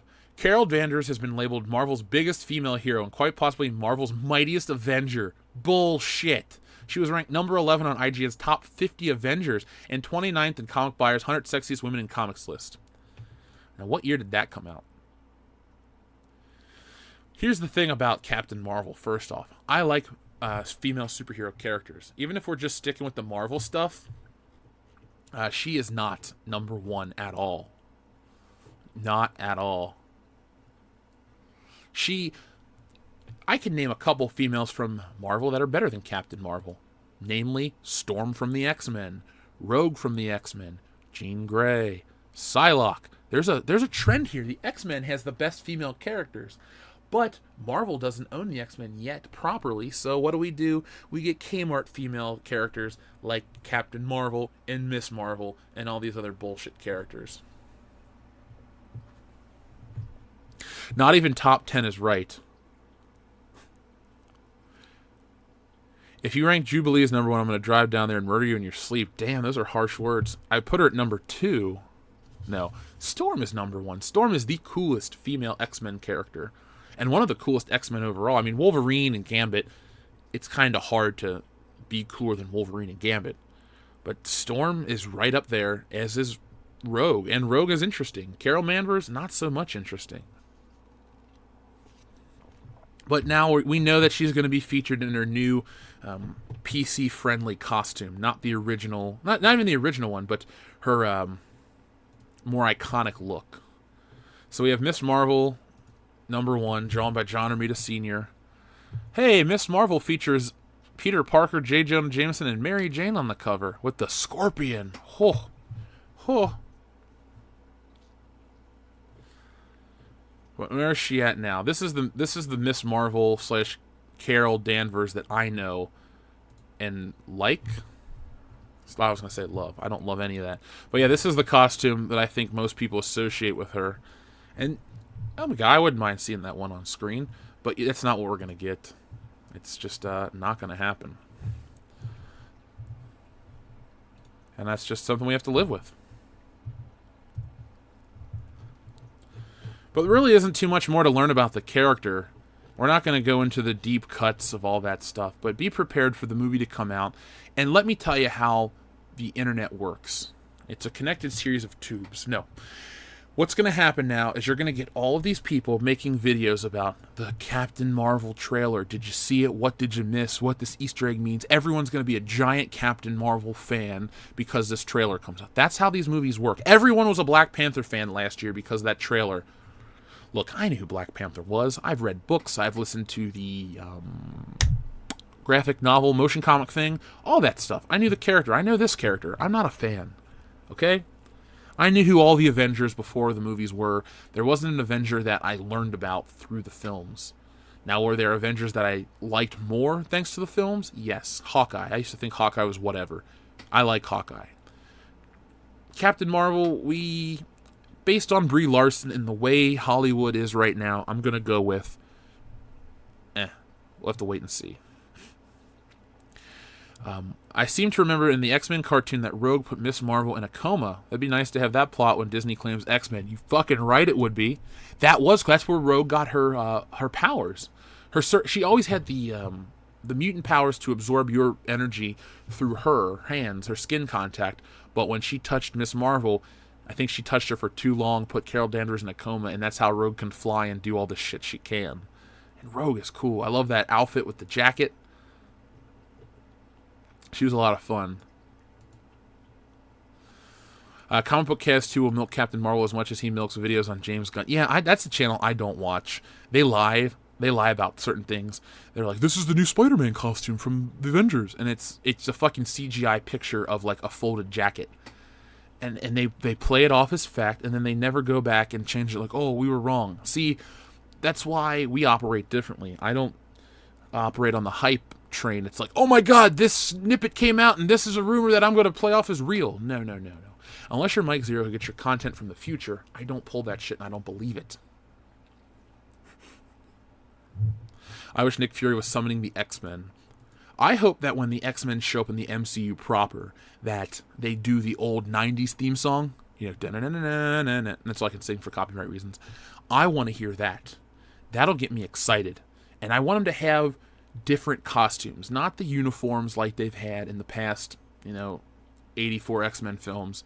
Straight up, Wolverine's in his blue, or maybe I want to see Wolverine in his tiger or his brown suit. Yeah, that'd be kind of cool. We've never seen that on film.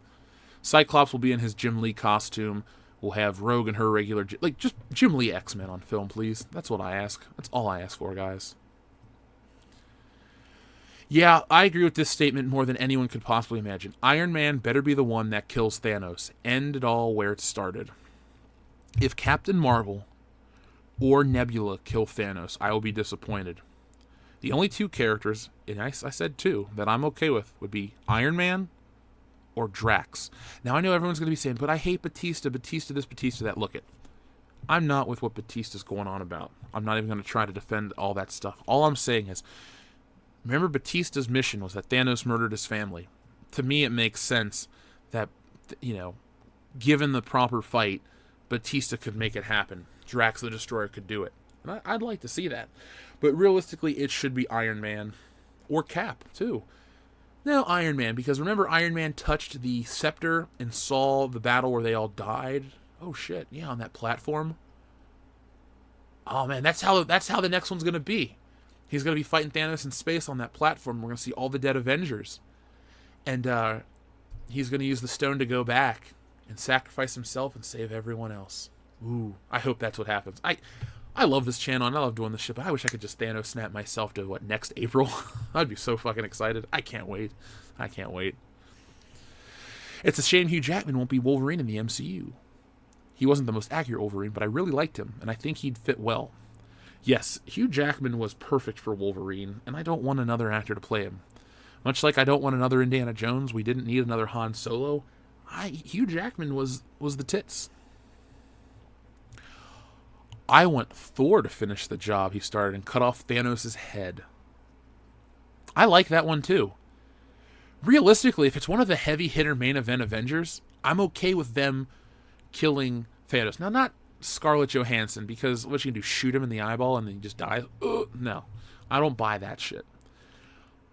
Iron Man can do it with new armor.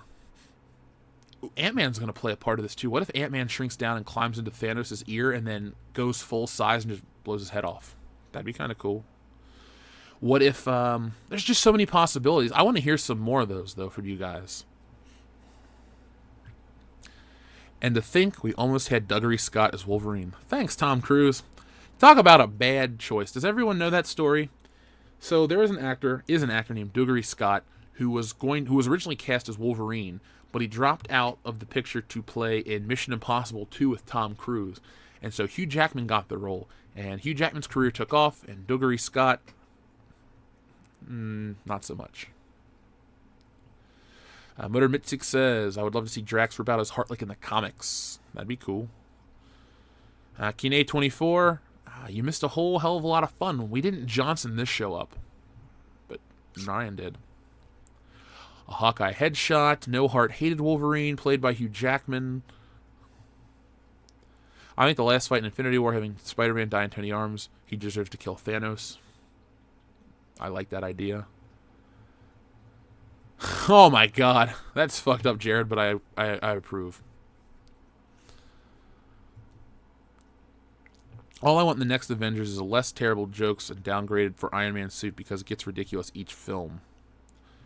I thought the humor was appropriate for Infinity War because, unlike Star Wars, the humor works. And when it gets serious, they pretty much stop it. You know, the only time I remember in the end battle was like, I am Groot, I am Steve Rogers. That was hilarious. And then it got right back into the battle. And it was a nice, quick moment.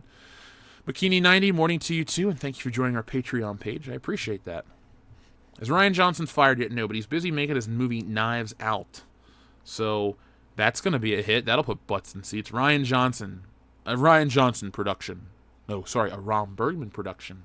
Featuring a Rian Johnson film starring Daniel Craig. Mistake the movie. Rockman, thank you very much for your super chat. Laura Vandervoort, she'd be great as Captain Marvel. Let me look her up because I don't know her off the top of my head, but I feel like I do know her. Laura Vandervoort. Oh. Yeah, she'd be pretty great at a lot of stuff. She could play Captain Marvel. She looks a lot more likable. And one thing, too, and I don't mean this in a mean way, but Laura Vandervoort is... How old is she? She's 33. I'd believe that she could have been in the military, the Air Force, and had some more experience at 33 over... Brie Larson's younger than I am, I believe. Brie Larson's what, 27?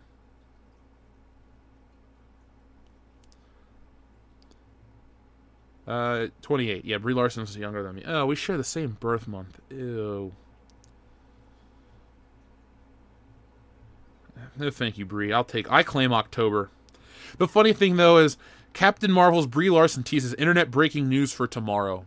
I hope something crazy happens today that consumes the internet's attention, like... I don't know. Rian Johnson lights a bag of dog shit on somebody's porch and gets caught and goes to jail and he freaks out. Captain Marvel is not going to break the internet today. People will talk about it. Comic book cast 2 will go into it for views, and then people will forget about it. And that's really the end of it. Lena Dunham as Captain Marvel. Hunky Chunky Funky Monkey, you had the greatest super chat of all time at World Class Bullshitters, and now you followed up with a message like this to me. You break my heart, Anakin. Now, Dion will sign up for, basically, you know how you go up to a counter and you buy a ticket or two, or for how many people you're with. Dion's going to buy it. He's like, I want to buy the entire theater for this movie right now. Lena Dunham is Captain Marvel. And they go, sir, that's 250 tickets at $12 each. I don't care. I need it. And then Dion, my best friend, will have some alone time with Lena Dunham. 50-foot tall Lena Dunham, because the real Lena Dunham's what? 5'8"? No, 5'1". She's little and ugh. Put her in the barrel and send her away. Oh, we got a couple October birthdays. Lost Cause as well as Alan Sparks. Happy early birthday, guys. We got a month till our month, Halloween, the end of Stealing Solo. All kinds of exciting things happen in October. Lena Dunham is the Thing. Now, do you mean like the Fantastic Four the Thing?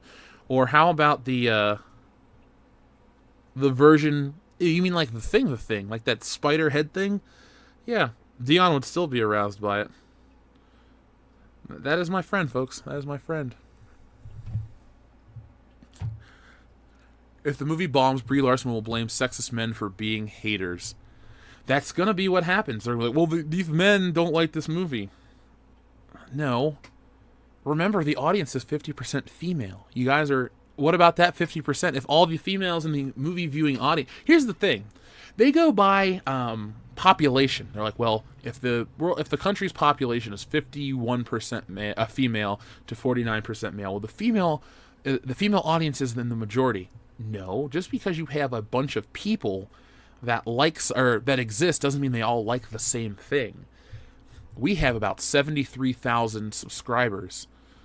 Just because there are more females than men or males on the planet doesn't mean our demographic runs in that direction. It just you got to know where your audience is, and you got to cater to that audience and give them what they want. It's very easy to do. It's even easier to fuck up. Makini90, thank you very much for your super chat. Jeremy missed my super chat last night. I guess you can say that Vox Day Johnsoned himself on his live stream on Monday. Well, Makini90, I don't know if you guys realize this, but last night on the High Council, Jeremy's power went out. So, did he call in? Okay, so what happened is he was in the middle of saying something to Ethan, and then he disappeared. Thanos snapped him out of existence. So then Ethan and I carried on the show for a little bit, and then it went away completely. And then Jeremy's like, yeah, my power went out. I got to go take care of my family. I'll talk to you guys next week. And that was the end of it. So, Makini90, thank you for your super chat this morning. I never miss. Unlike Black Panther, who never freezes, even though he froze. But, yeah, Jeremy just had some technical issues with his internet due to the weather. The power went out. So, thank you to everyone who was patient with last night's High Council. It was one of the funniest episodes. We just, had some issues. Jeremy had an outage.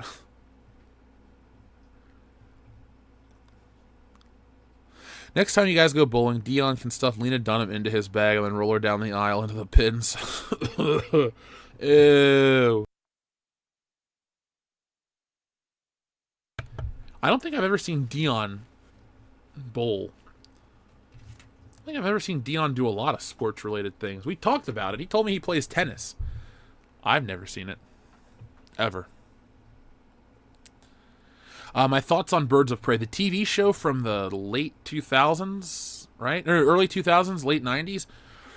I remember it being on, but I never watched it. And now if you're talking about the film, I'm cool with the ladies getting a superhero flick. If it's based off the comic book stuff, like, they're talking about this all-female X-Men, or all-female Avengers flick. That's kind of dumb, because the Avengers, unless they're going to do A-Force, they have to call it A-Force. They can't call it the Avengers or all this other dumb shit. See, these people that want to market fringe identity politics, they don't get to use the name brand to market their stupid ideals. No. You go with what, make it on your own power. Make it on your own steam, because that is the way you can avoid all criticism. Female Ghostbusters failed because of these sexist idiots. Well, why don't you just make a movie about 4 female scientists and not call it Ghostbusters? Why don't you make an all-female science fiction comedy? Make it wholly original, and then the internet's not going to praise it or they're not going to shit on it because the name brand recognition won't work. You see how that works? Nico, it's your cousin. Want to go bowling? God damn it. I hate myself for knowing that. I played Grand Theft Auto 4 for far too long. Far too long. Thoughts on having Zero on the High Council? It'd be a fun listen. Do you guys want Mike Zero on next week's High Council? I mean, I can ask. If you guys all tweet at Mike Zero, appear on the High Council on Tuesday, it's on my channel. He's more than welcome to come. So let's make that happen, guys. Let's get Mike Zero on the show, because I need him to help me with some future Star Wars content. John Lance, thank you very much for your super chat. Take Dion bowling and make him wear the outfit. Or make him wear an outfit like Jesus in The Big Lebowski. The Jesus. Nobody fucks with the Jesus, man. Yes, I can get Dion to wear a purple suit. He'll look cool. We'll even get him that little bag of beans to stuff in his crotch. Have we done The Big Lebowski here on the channel yet? I know we've done something for Patreon a while ago, but The Big Lebowski would be a really, really fun watch party. Tell me, press F if you'd like to have that happen soon. Cesario Japan, FemForce. Oh wait, it's already a comic. Never mind. Thank you, Cesario Japan. I appreciate that. How's the talk with Midnight's Edge coming along? Probably not going to happen, because I haven't heard shit back from him for months now. So let's just call that one dead. Have I seen Sometimes They Come Back and Sometimes They Come Back Again? Yeah, I've seen Sometimes They Come Back. That was on Hulu. I watched it not too long ago.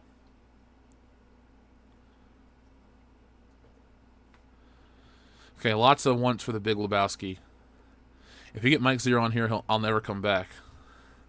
Aw. But Mike Zero came from the future and told me that's not true. You were back the next day. Mike Zero knew I was going to invite him. Yeah, because it's from the future, man. Boom, boom, boom, boom, boom. Oh my god. You guys are too much. But yeah, I know we recorded the Big Lebowski for something, but I didn't know if it was for Patreon or this. You gotta understand something. Here's a funny thing. I was listening to a Chris Jericho podcast last night after the High Council because I was working on the alternate cover / poster for Stealing Solo. And he's talking about a wrestling pay-per-view, and he gets his facts wrong. I'm thinking, how do you fuck that up? And then I realized something. After you do so many shows, so many appearances, you travel so much, it all kind of runs together. So for me, I've done, 40 episodes of Good Morning Pop Culture? And and 138 or 137 episodes of World Class Bullshitters. After a while, you just forget what you've talked about because you know you've done stuff. You know you've covered it, but you don't know the exact details of it. So I kind of understand where these wrestlers and people that kind of forget shit come from. It's not because they're old or senile at 42 like Chris Jericho. No, it's you've done so much in your life. You've produced so much content that at some point it all runs together. And yeah, you have your memorable moments like eating the porg or the million-viewed Kathleen Kennedy video or, Stealing Solo breaking records in just 2 weeks' time and now it's beyond its goal at 102%.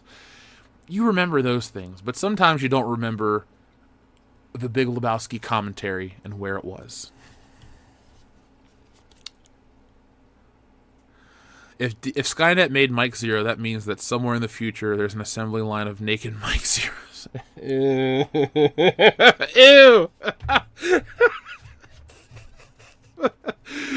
Disgusting. Did I see that DDP was on Joe Rogan yesterday? No, but I did see DDP at Horror Hound and literally bumped into him. Mike Zero, the last American hero. What is that Shawn Michaels said? You are a zero, my hero. Nah, he said that to Bret Hart. It would be epic to see Mike Zero on High Council, but it'd be more epic to see Mike Zero and Cecil on the High Council. Well, I'll try to make that happen. I'll see if Mike Zero will respond. He's been laying low on Twitter, but you never know. He may want to talk. He may not. He may be secretly involved with Lucasfilm and like the attention. We don't know. We don't have our Star Wars content from the future, but I will invite Mike. I've never seen the Futurama movie, so I don't know if he's like Bender. But I don't think he has a shiny metal ass. Bring John Campea on the show. John Campea would never appear on the show. Ivan plus Zero in Good Morning Pop Culture. Like Ivan Ortega? Are they not, do they not like each other or do they like each other? I don't know. I don't follow a lot of the drama. Yeah, Jericho is crazy. He does put in a lot of work. I have nothing but respect for Chris Jericho. I've met the man once, and it's funny. He tells this classic story about how a father and son are on an elevator, and the dad's like, hey, could you take a picture with my son? And Jericho refused to break character. Well, I made Chris Jericho break character when he was a heel in 2010, and I'll tell that story on the podcast this week. When Rian Johnson gets fired, maybe you can invite him on the High Council. Sure. I'll offer him a frowny biscuit as a treat. Yeah, I'm tired of looking at Carl Manvers as well. Let's stop. Terminator Genesis was a warning about Windows 10. Notice how Cortana becomes Skynet in Halo 5 and then Siri is the SQ equivalent right after. Ew. I'd like to see Mike Zero talk shit about the hate from Star Wars Explained, Urban Acolyte, and Star Wars Net. Like I said, I'll ask. The High Council, I think, would enjoy. The High Council audience would love it. I'm going to start right now trying to get Mike Zero on the show. Well, by right now, I mean at 10 o'clock when I go off air. And I want you guys to retweet the tweet. That's the power. Here's the thing. There are 393 people watching. Let's call it 400. If everyone listening has a Twitter and Mike Zero's mentioned and he gets 400 notifications about retweets, he's going to find out. Mike Zero is not a celebrity. Mike Zero is a YouTuber who has a big following but not a giant following. He'll see this and he'll at least say yes or no. And that's all we need. Hell, if we had everybody that watched the live stream retweet The Rock, he'd probably see that too. So power in numbers, folks. It's all you got to do. Dio Brando, thank you very much. Or I might retract this thank you after I read the super chat aloud. Ryan Johnson working with Craig. He's getting close to 007. That hurts me. That hurts me. If Ryan Johnson directs a James Bond flick, I might cancel the show forever. Just saying. Now, he couldn't announce it. It has to be made in theaters. And then once it hits VHS, I'll cancel the show. Would you ever invite Voidy and New on the show? He will say no. I don't know who the hell that is, so probably not. As long as he doesn't write it.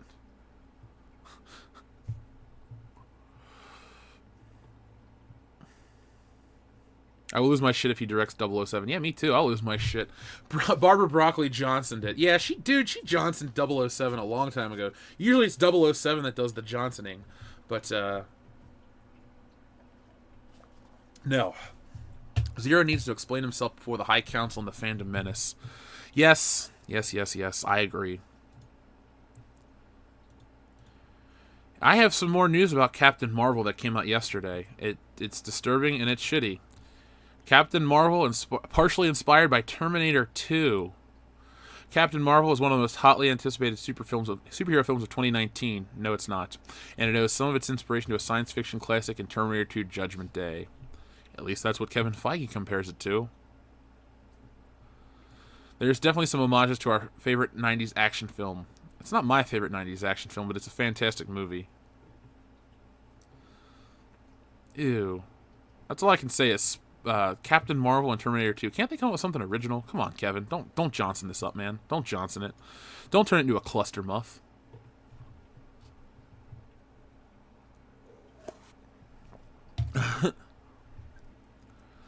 Would I like to direct 007 now that Boyle's out? Oh, of course. I threw my hat into the ring. They've accepted it, and they're looking at my resume right now. They consider world-class bullshitters world-class content, and the fact that I've written and produced, 560-plus videos here on the channel, puts me as the front-runner for the most qualified. I've also read all the James Bond novels, and I'm ready to make the next Bond flick. First order of business, goodbye, Daniel Craig. Next order of business, hello, Pierce Brosnan. Hello, old man James Bond. And you don't even have to be that old. Just 10 years in the future. Kick some ass. That's it. Muff bar. Johnson into a cluster muff.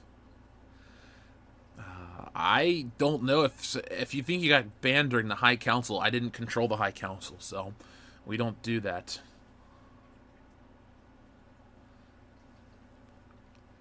Is there any other shill Star Wars journalist than Dork Side of the Force? They seem to be the Star Wars equivalent of Polygon. There's a reason why no one respects Polygon or Kotaku. Just putting that out there. No, Lost Cause. The t-shirt design is not the solo picture. I'll be sharing that when we get to a little closer to... I'll just make them and put them up there. It'll be one of the soonish updates, put it like that. Mike Zero for the new James Bond. Okay, I guess I could hire him for my James Bond picture, and we'll get Grace Jones and Lena Dunham as the Bond girls, because Grace Jones will return as Mayday. She'll be a cyborg. The only thing that'll be left of her from the explosion is like an eyeball and her left foot, the one Phil lost. And that'll be the Bond flick. It'll be like Moonraker 2 Electric Boogaloo. Bond is back, this time in a bigger galaxy.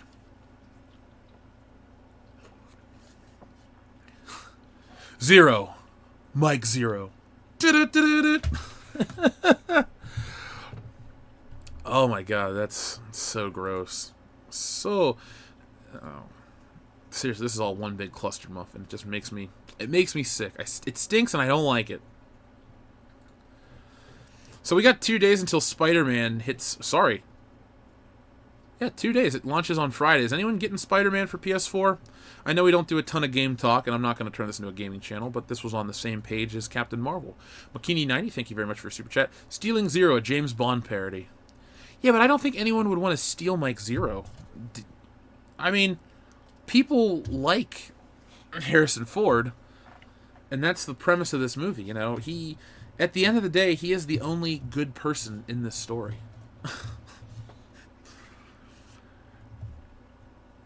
Do you think Dion would be concerned if he came across a horse Terminator? Well, Richard, do you mean a Terminator that is a horse, or a Terminator that only terminates horses? Because the latter, Dion would love to be one of. But yes, a cybernetic, time-traveling horse is literally Dion's worst nightmare. It shoots flames out of its nose and lasers out of its dick. And Dion would just ball up into the corner and die. He would just give up. Just give up.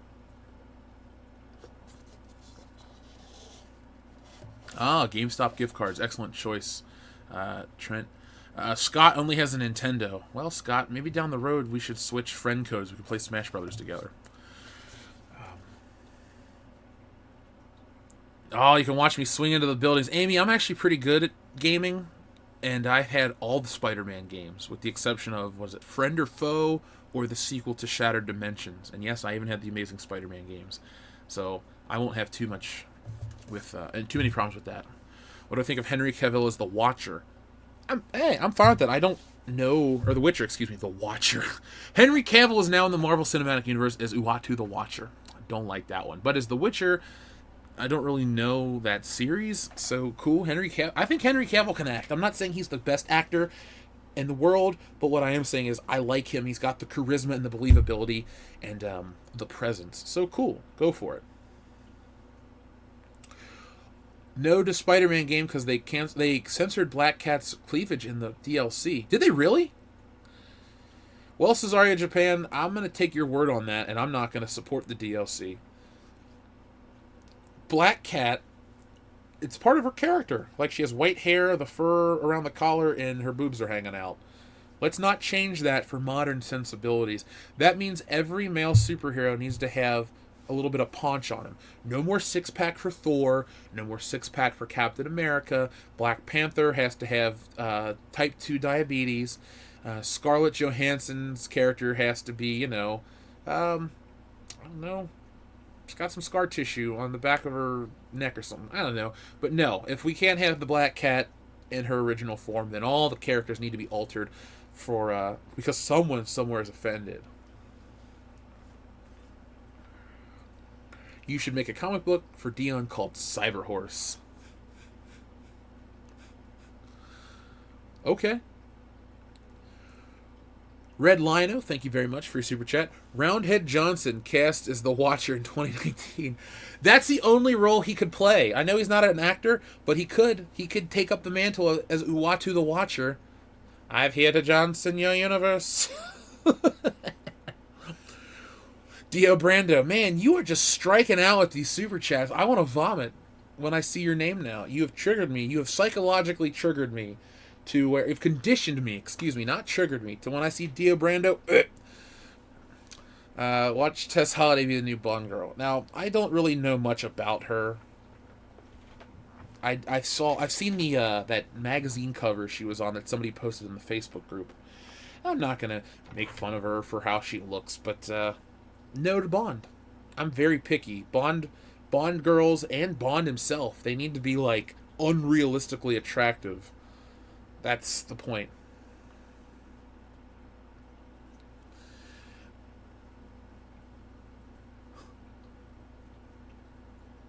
The trailer for Black Cat DLC is on YouTube. There's proof of censorship. Oh, I believe you, Cesaria Japan. Believe me, you come to the channel all the time. I don't think I believe you're a man of your word. So I'm going to take your word for it. I don't like DLC. Here's the thing, too. I don't want to play as other characters in these games. I didn't want to play as Catwoman or Robin in the Arkham series, and I don't want to play as Black Cat or Miles Morales in Spider-Man.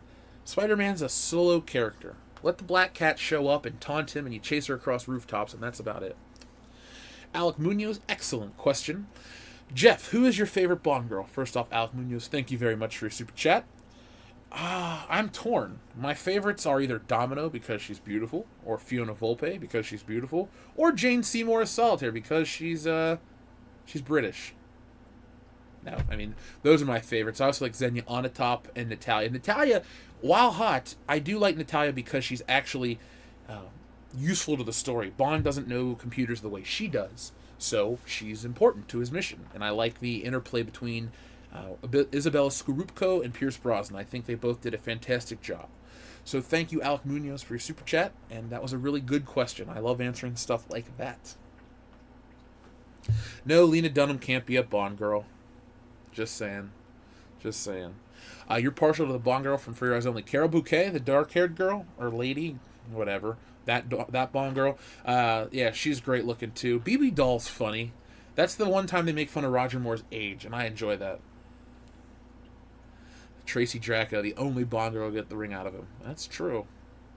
He never got over that. Nor should he. That's a nice element to the character. I was married once. Cold stare. Bury the pain, James. Bury the pain. Carolyn Monroe is the best Bond girl. I know all of them by name. She is good looking in, was it Naomi in The Spy Who Loved Me? By the way, folks, I'm dragging my feet. We have to record a commentary for Moonraker soon. Ew. And that'll be on Patreon in the coming weeks. I can't wait. Insanity Methods, thank you very much for your super chat. Who's your favorite Marvel or DC girl? Let's see. All the characters. Who do I like out of Marvel or DC? Marvel, I'll go. Now, are we talking like how I like them, like the Bond girls? Because if we're going like who I think's the coolest in Marvel, I'll go with Storm. I think Storm's awesome.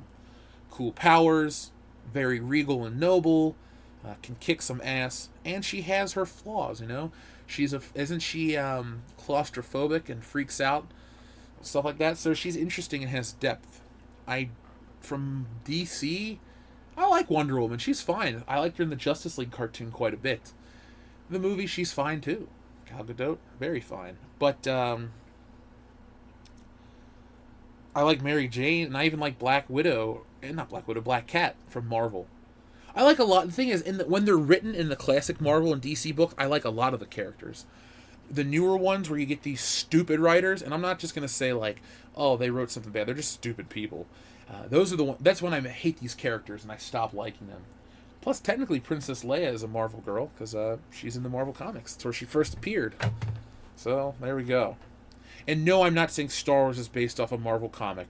I'm saying that the Star Wars comic book came out, I believe, was it released before the movie? Slightly. Because it's based off the old shooting script where Jabba the Hutt is a furry walrus man creature and appears in the story.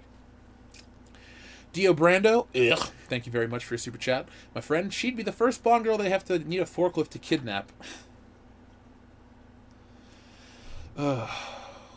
Again, man, I had a delicious breakfast of steak, egg, and cheese bagel and a copious amount of coffee.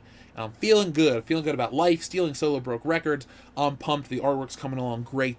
And then you do this to me. You cut me down in my prime. Thank you, Dio Brando. All joking aside, though, let's hope they don't ever go that route with James Bond, because they're just going to ruin the legacy.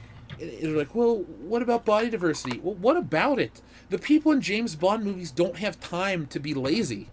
Like, Bond has to be physically fit because it's part of his job, and the people he interacts with are, like, either the wives of elite bosses or criminals. And, you know, look at the crime lords' wives and stuff. They usually are these rich, I almost said rich extortionists. That doesn't make sense. They're rich. They live extravagant lifestyles. I'm trying to think of the word I wanted to use. It just right out of my mind. I had a cluster muff upstairs. But my point is, look at the ladies that these crime lords have. They want the best of the best. These women are just with them for their money. It's a lot of love. It's fiction. But that's how it would be.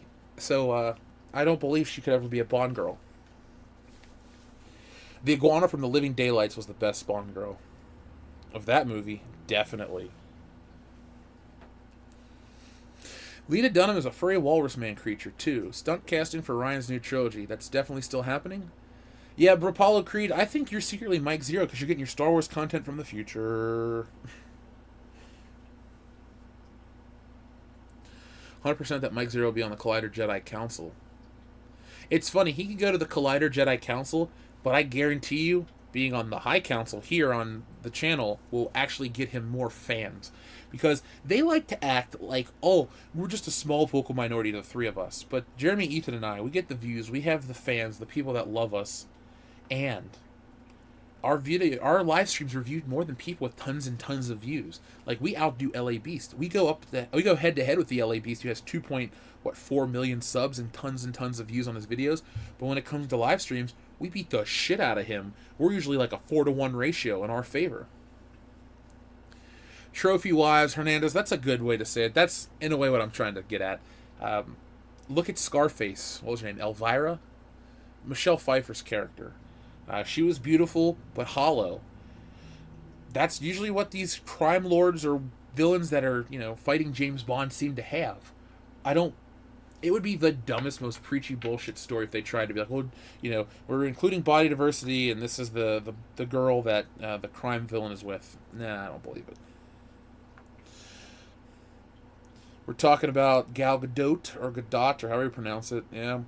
Israeli army. It's funny, my cousin married a dude from Israel, and they lived there for a couple years before she was a big actress, and she was just popular in Israel. So they've known about her for years, and they're like, oh yeah, Gal this and all that. So they were all excited when Wonder Woman came out. Michelle Pfeiffer still looks good in Ant-Man and the Wasp. Yes, she does. Michelle Pfeiffer is a very classy and good-looking woman, and I don't care how old she is, she looks great. A lot better than your modern-day Hollywood actress. Gal Gadot! Yeah, Michelle Pfeiffer looks better than Lena Dunham, obviously. Jeff, check Lee Evans from Jackie Chan movie, The Medallion. Jeremy from Geeks and Gamers looks like Lee Evans. Oh god, I'll have to check that out. See, the thing is, I thought it was Godot as well, but then I've heard it's Godot because she's not... Godot would be the French pronunciation. So, I keep hearing different ways. That's why I say Godot, Godot, because I've heard both. It's like tomato, tomato. Let's call the whole thing off. Gal is who Natalie Portman wishes she was instead of chain-smoking potty-mouth midget. I didn't realize Natalie Portman smoked. Natalie Portman, I used to like her when I was younger, but she just comes off as so unlikable. I know it sounds shallow to judge a person by their personality, but these actors, if they do a great performance, I don't care if they seem likable in real life. That's not, they're paid to act. But when they're in interviews and stuff like that, if they come off as fake and just, non-relatable, I don't care about them. That's why I like The Rock so much. He doesn't come off as fake. He comes off as a genuine dude. Maybe that's because he's a good actor, but then I've seen his movies and I disagree. He just seems genuinely nice. Dio Brando? Ugh. Just joking. The Bond villain puts her on a treadmill as a trap. God damn. Is this the meanest episode of Good Morning Pop Culture? Possibly. Dio Brando, contact me after the show. Let's start writing that James Bond script. That could be the next parody. Natalie Portman is stuck up. Yeah, she is. Star Wars made her bitter. I don't think she, I don't know if she's, was bitter before. I guess she was bitter beforehand. Bikini 90. Thank you for Super Chat. Even Padme was a much stronger character than Rey. Yeah, very much so. That's the thing. When people want to... It's not even that people want to do it. It's when these crazed journalists and the SJW scourge of the internet try to attack the fandom menace, or just fans in general that have criticisms of a female character, they want to use sexism as a battle cry. It's sexism to not like the character. Look, I've said it before, and I'll say it until they just shut the fuck up. We love Princess Leia. Padme was legit. And there are other female movie characters that everybody likes, Sarah Connor and Ripley and all that shit. It's not sexist. It's that you made a bad fucking character and hid it in Star Wars and are trying to say, oh, guys, it's great. It's great. You're in the wrong. No. We're not in the wrong. Thank you very much for your time. Shut up. Many men will like to be stuck up. Damn. Hunky Chunky Funky Monkey, you've redeemed yourself. You're back. You're definitely back. Cesario Japan, thank you very much. Thoughts on female Bond villain? King doesn't count. Okay, Electra King doesn't count. I'm I'm fine with a female Bond villain. Women can be evil, men can be evil. It's all about equality, right? Right? It just depends. If she's gonna be like a female, like we've had Miranda Frost, she was a villain too. Yeah, Gustav Graves was the main bad guy, but Miranda Frost was evil. She was a double O traitor. I'm fine with the idea, but remember, the villains have to, get their comeuppance. That's why people used to deal with Stephanie McMahon as a wrestler, because she would talk shit and slap the wrestlers, but when it came time for the big event, she would get her shit pushed in. With any villain, male or female, they do all these terrible things, and then at the end of the story, they gotta go. They gotta die. They gotta, face the music, if you will. So I'm okay with a female Bond villain, but she's got to die like every other Bond villain. She doesn't get to go to jail. She doesn't get to run off into the sunset and come back another day. She's got to go. Dr. No died. Red Grant died. Goldfinger died. Largo died. Blofeld eventually died. Everybody has got to go. Mr. Big died, a.k.a. Dr. Kananga. Scaramanga died. Stromberg died. Drax died. All the bad guys from For Your Eyes Only died. Look, I'm actually going in order of all the villains that died and the way they died. Look, they're all gone. She's got to go too, but I'm okay with it. Daniela Bianchi as Tatiana Romanova is my favorite. Classic, stunning beauty. Very true, Darth Hammer. Beautiful woman. She was dubbed in that movie because she was Italian and didn't speak very little, if any, English. So I'm with you about the stunning, classic beauty. A lot of the old school Bond girls, classic stunning beauties, they don't make them like, well, they you can say they don't make them like they do anymore, or they used to, but I just don't think they glorify. It's not what's popular anymore. That style isn't popular anymore, everyone wants to wear a man bun and shitty flip-flops, and the women dress in barrels and act like Lena Dunham. The bad guy in Fallen lives. What's Fallen? Like, is that a movie? I'm just talking about the Bond movies. Trevelyan dies. Elliot Carver dies. Renard died. Gustav Graves got sucked into a fucking airplane engine. He died. Who else died? Miranda Frost got stabbed through the heart. Le Chiffre died. Oh, Dominic Green died. Silva died. I'm just saying, they all go. And if you gotta go with a smile. The Joker died. The only one that didn't die was the Riddler, and I'm okay with the Riddler not dying. Watch Fallen if you haven't seen it. Excellent film. All right, I'll check it out. Lost Cause, you have good taste. Tanya Roberts will always be my biggest childhood crush. Tanya Roberts she appealed to people in the 80s and the 90s because I first caught her as Midge on that 70s show. And Midge was a MILF. And then I went back and watched A View to a Kill and Beastmaster and other stuff. And she was also just, I can see why she's your childhood crush. And she seems like a really nice lady. If you listen to some of the stuff she says in interviews, she seems nice and down to earth, and that's important. Boogie2988 dies. Oh, you know what's sad is when people used to post that in the chat, I used to go, oh my god, did he really die? Because somebody said that, what was that guy? Total Biscuit passed away. I was like, oh, that's sad. And I looked it up, and he actually died. So every time someone say, X, Y, and Z died, I believe it, because the first one I remember people saying that was Total Biscuit. And I was like, oh, that's sad. So once I was on the show, and I went, oh, and I looked up, and no, Boogie's still alive. So, damn it, Uriah. You got me again.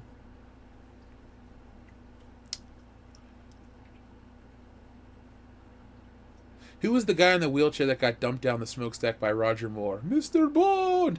It was meant to be Blofeld, because I've told this on another show, and I'll gladly tell it again. If you guys ever have questions about stuff you think I might have covered, ask. I'm not a teacher that's going to dock you points. The character in For Your Eyes Only was meant to be Blofeld without actually being called Blofeld, because Kevin McClory had the rights to make his own Bond flick. And so this was their way of killing off Blofeld as a proverbial middle finger to him, saying, we don't need you, and anything you've created, we'll do our own Bond pictures. And they did. And Kevin McClory came out in 1983 with his, starring Sean Connery, Never Say Never Again, directed by Irvin Kershner. And it was not a flop. It went up against Octopussy, I think Octopussy's a shittier film, but it won at the box office because it's the official Bond flick. And now we're here, oh God, 35 years later, still talking about it. They might Johnson Bond soon. Yeah. Yeah. Some Jokers live, some Jokers die. Heath Ledger's Joker did not die, but Heath Ledger did. Yes, it's true. I know I added the Heath Ledger died part to your comment. But no, yes, his character did survive. But when I said, if you gotta go, go with a smile. And Jack Nicholson's Joker said those lines, and he bit the bullet about 20 minutes later. Baron Samedi did not die. You thought he died, but is he supernatural? He died. Jaws did not die, but Jaws is the henchman of the film. He's not the main villain. I like the soundtrack for Your Eyes Only. I do too. It's scored by Bill Conti. It's a very funky tune, the entire thing. Rin Shinobu, if you enjoy the whole soundtrack, tell me what your favorite track is. Mine is the Countryside Music or Runaway. I listen to that song quite a bit. It's really, like I said, it's funky and out there, but it's fun. It's like disco meets weird synth pop meets orchestra. Have I seen the photo of Lee Evans? Let me look it up.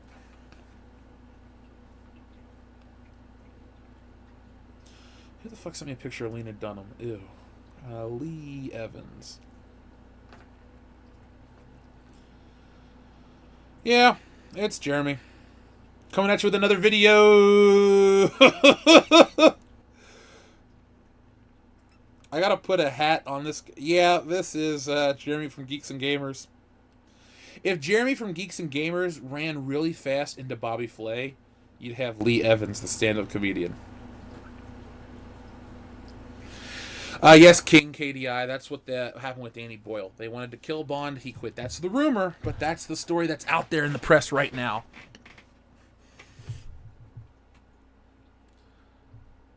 Have I got the English 10 pence coin featuring 007? No, I need to get that. I forgot. Thank you for reminding me.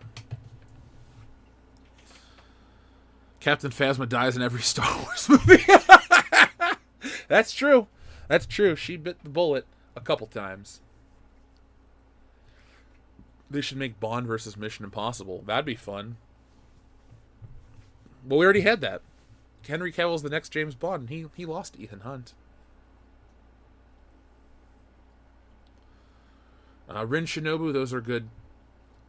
See, 13-track gun barrel / flyers for Teresa, sinking the St. George. I like that movie quite a bit. It used to be my favorite Roger Moore Bond flick. No longer is it my favorite Roger Moore Bond flick, but it was one of the earlier ones that I had on tape. Because for as much as I love Bond, I never owned the entire collection on tape. I owned Goldfinger, I owned all the Brosnan ones, a couple of Connery ones, and For Your Eyes Only, and then we would rent the other ones quite frequently. And once the DVD sets hit, the second release in 2002, I had them, and then I got the rest in 2003. It's funny, my mom used to take me to Media Play probably once a month, and we'd say, when does the James Bond box set come out? Because on the Die Another Day DVD, there was a commercial for the next two sets. And she's like, as soon as those come out, I'll buy them for you. And it took me until the next Christmas, but I got those.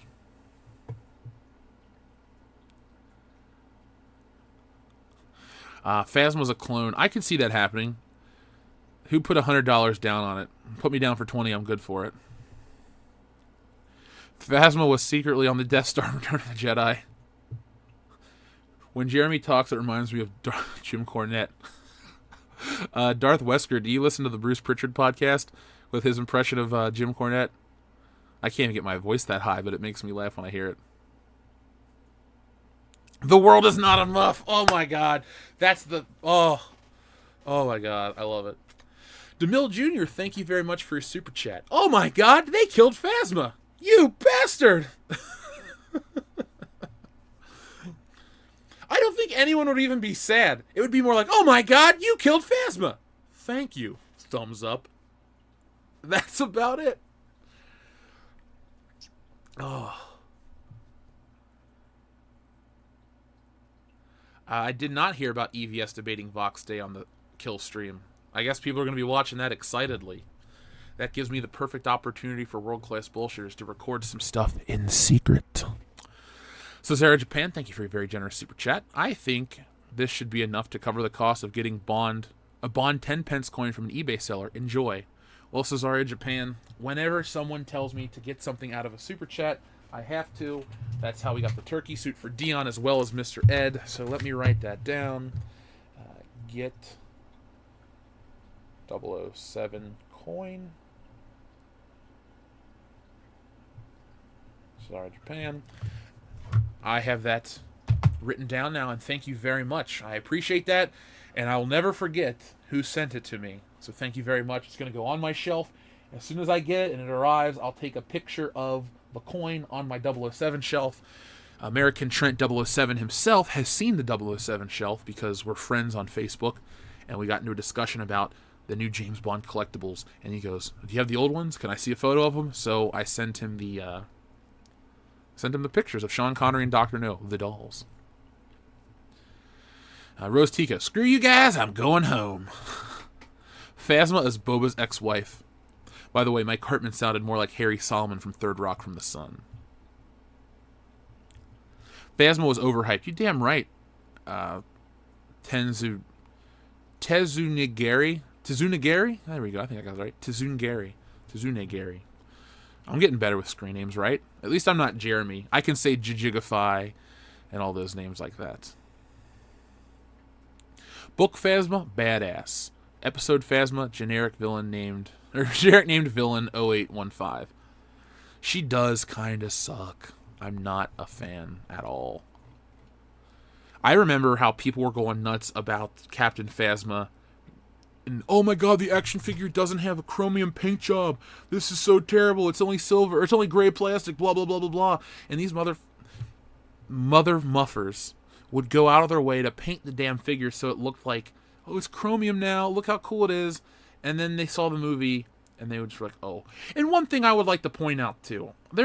Jeremy talks about how the Star Wars Episode 7 stuff sold out really fast when it first came out.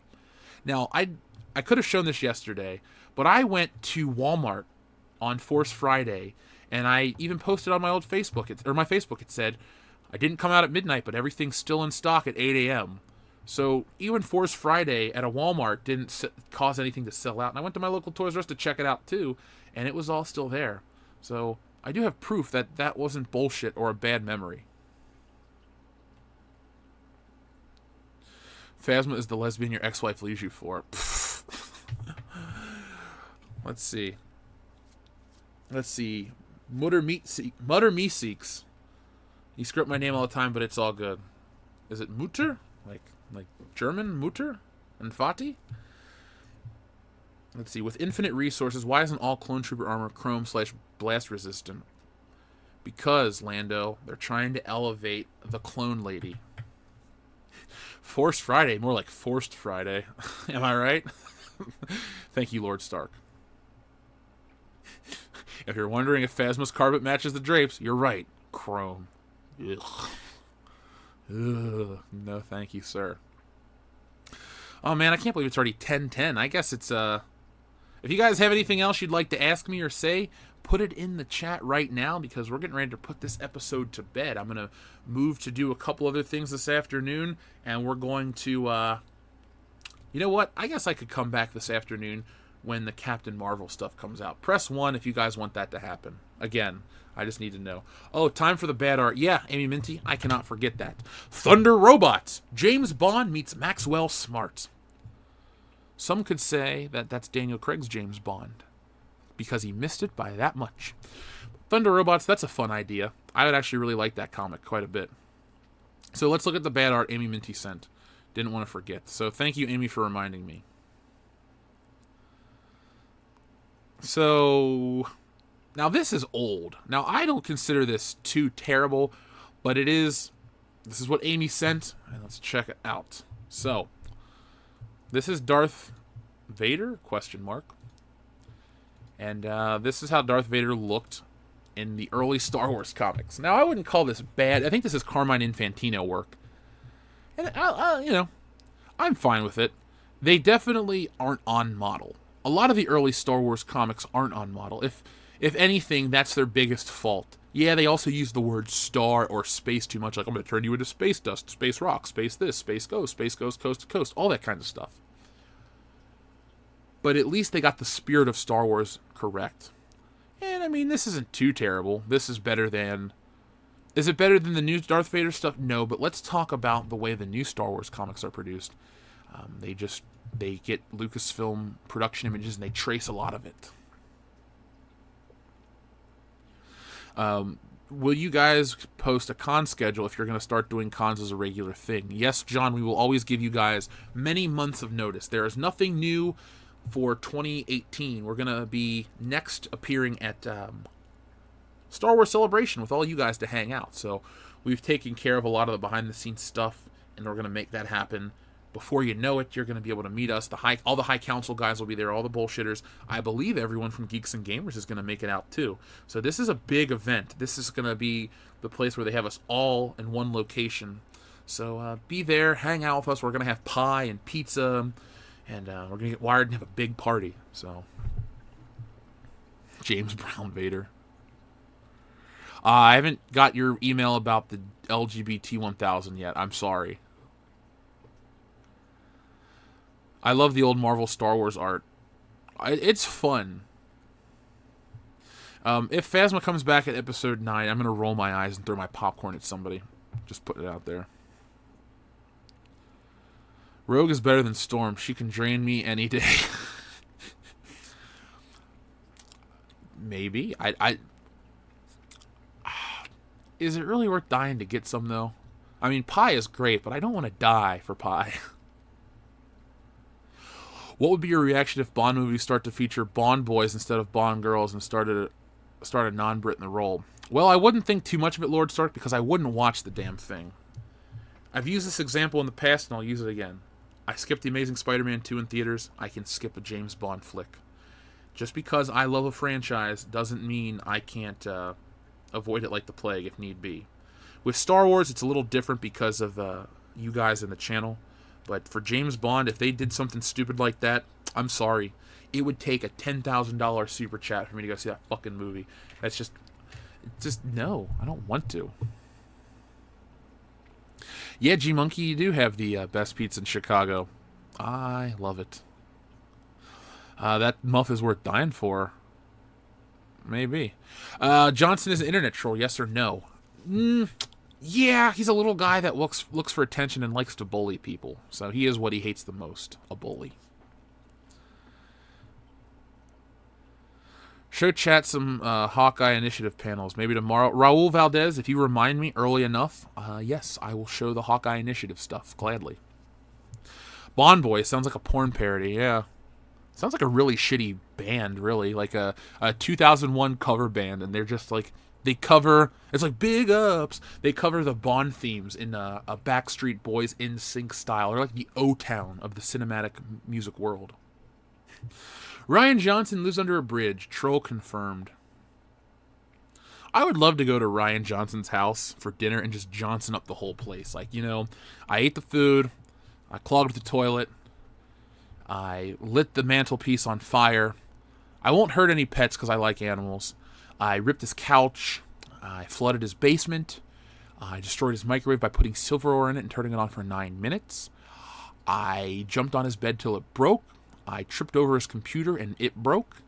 I got really drunk and I jumped through the kitchen table and I sneezed and Rian Johnson fell down the stairs. So I Johnsoned up that whole night.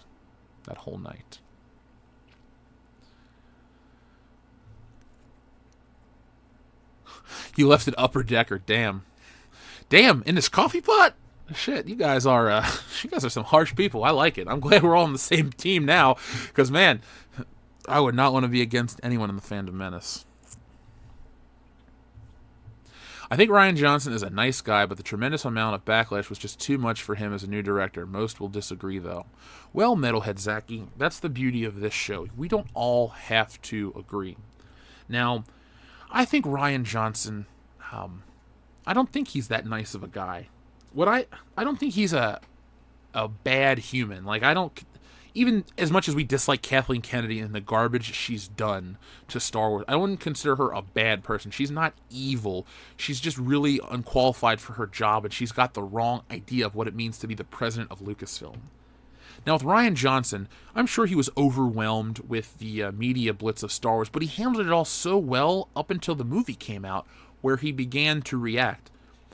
I know I use this guy as an example, but when people talk shit about you, you just move on, like The Rock. People talk shit about The Rock every day. Oh, he's a terrible actor, he's this, that. Look, I'm not going to say he's the greatest actor, but he's popular for a reason. Rian Johnson should have taken the high road. I know he's a little guy, but you take the high road approach, Rian. You just move on. You don't pay attention to Twitter. You say, hey, here's how I would have handled it. And people are like, oh, I hated this movie, this, that, and they say, hey, that's fine that you dislike the movie. It's my artistic vision, and I'm sorry we don't see eye to eye on that. And that is it. And that can be your big statement. You tag it, you pin it to the top of your Twitter, and you move the fuck on, and this whole backlash doesn't start. But he antagonized, Disney antagonized, Lucasfilm antagonized, and that's what the backlash comes from. So he deserves it because he brought it upon himself.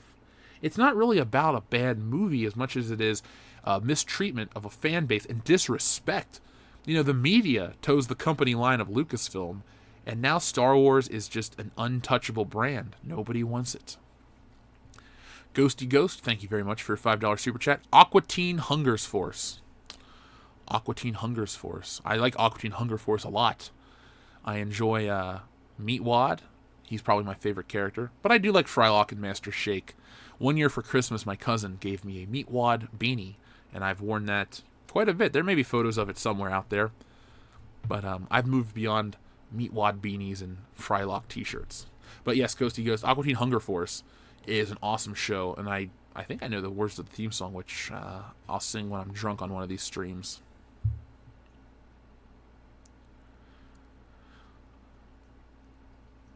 He enjoys antagonizing people to cover his own securities. That is a very valid point, and I guess that's sad at the end of it. Maybe we should look to him with some... Nah, we shouldn't. You can witness his self-doubt in the Last Jedi documentary. And look it. I'm not one of these... I'm not a bully. I don't really go on to pick on people. But like I said in the video, turnabout is fair play. If you go out of your way to talk shit about people or try to tear them down... Oh, I'm only talking about a small minority of people. Just shut the fuck up, man. Just don't do those things. You know, he's gone out of his way. He's Johnson to the whole situation. So, I think I want to end the show on this one. From Looper to Pooper, the Rian Johnson story. So, folks, thank you for joining us this morning on Good Morning Pop Culture. It's been a fun day. We got into a lot of fun stuff. I love when people, you know, who's your favorite Bond girl? Stuff like that. That was a lot of fun for me. We've had a fantastic day. And Stealing Solo has been kicking ass. It has passed its goal. Where is it at now? Let's do one last look before we close out this show. What's my favorite quote from the Burbs? Honestly, off the top of my head, the only line I can think about is he's a hydrocephalic and he got drunk and fell down the stairs or whatever.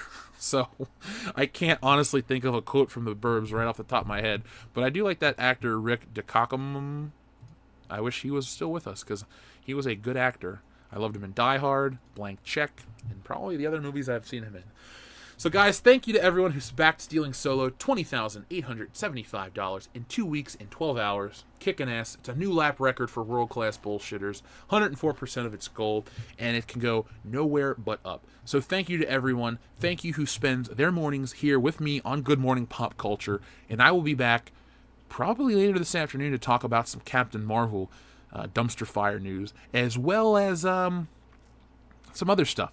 But look for us to be back live officially on the channel tomorrow morning with Good Morning Pop Culture. And then tomorrow night is World Class Bullshitters episode 130-something. And we'll be back to discuss the world of pop culture. I was in Gremlins too. So bye to everybody. Thank you very much. And I'll be back next time with future Star Wars content.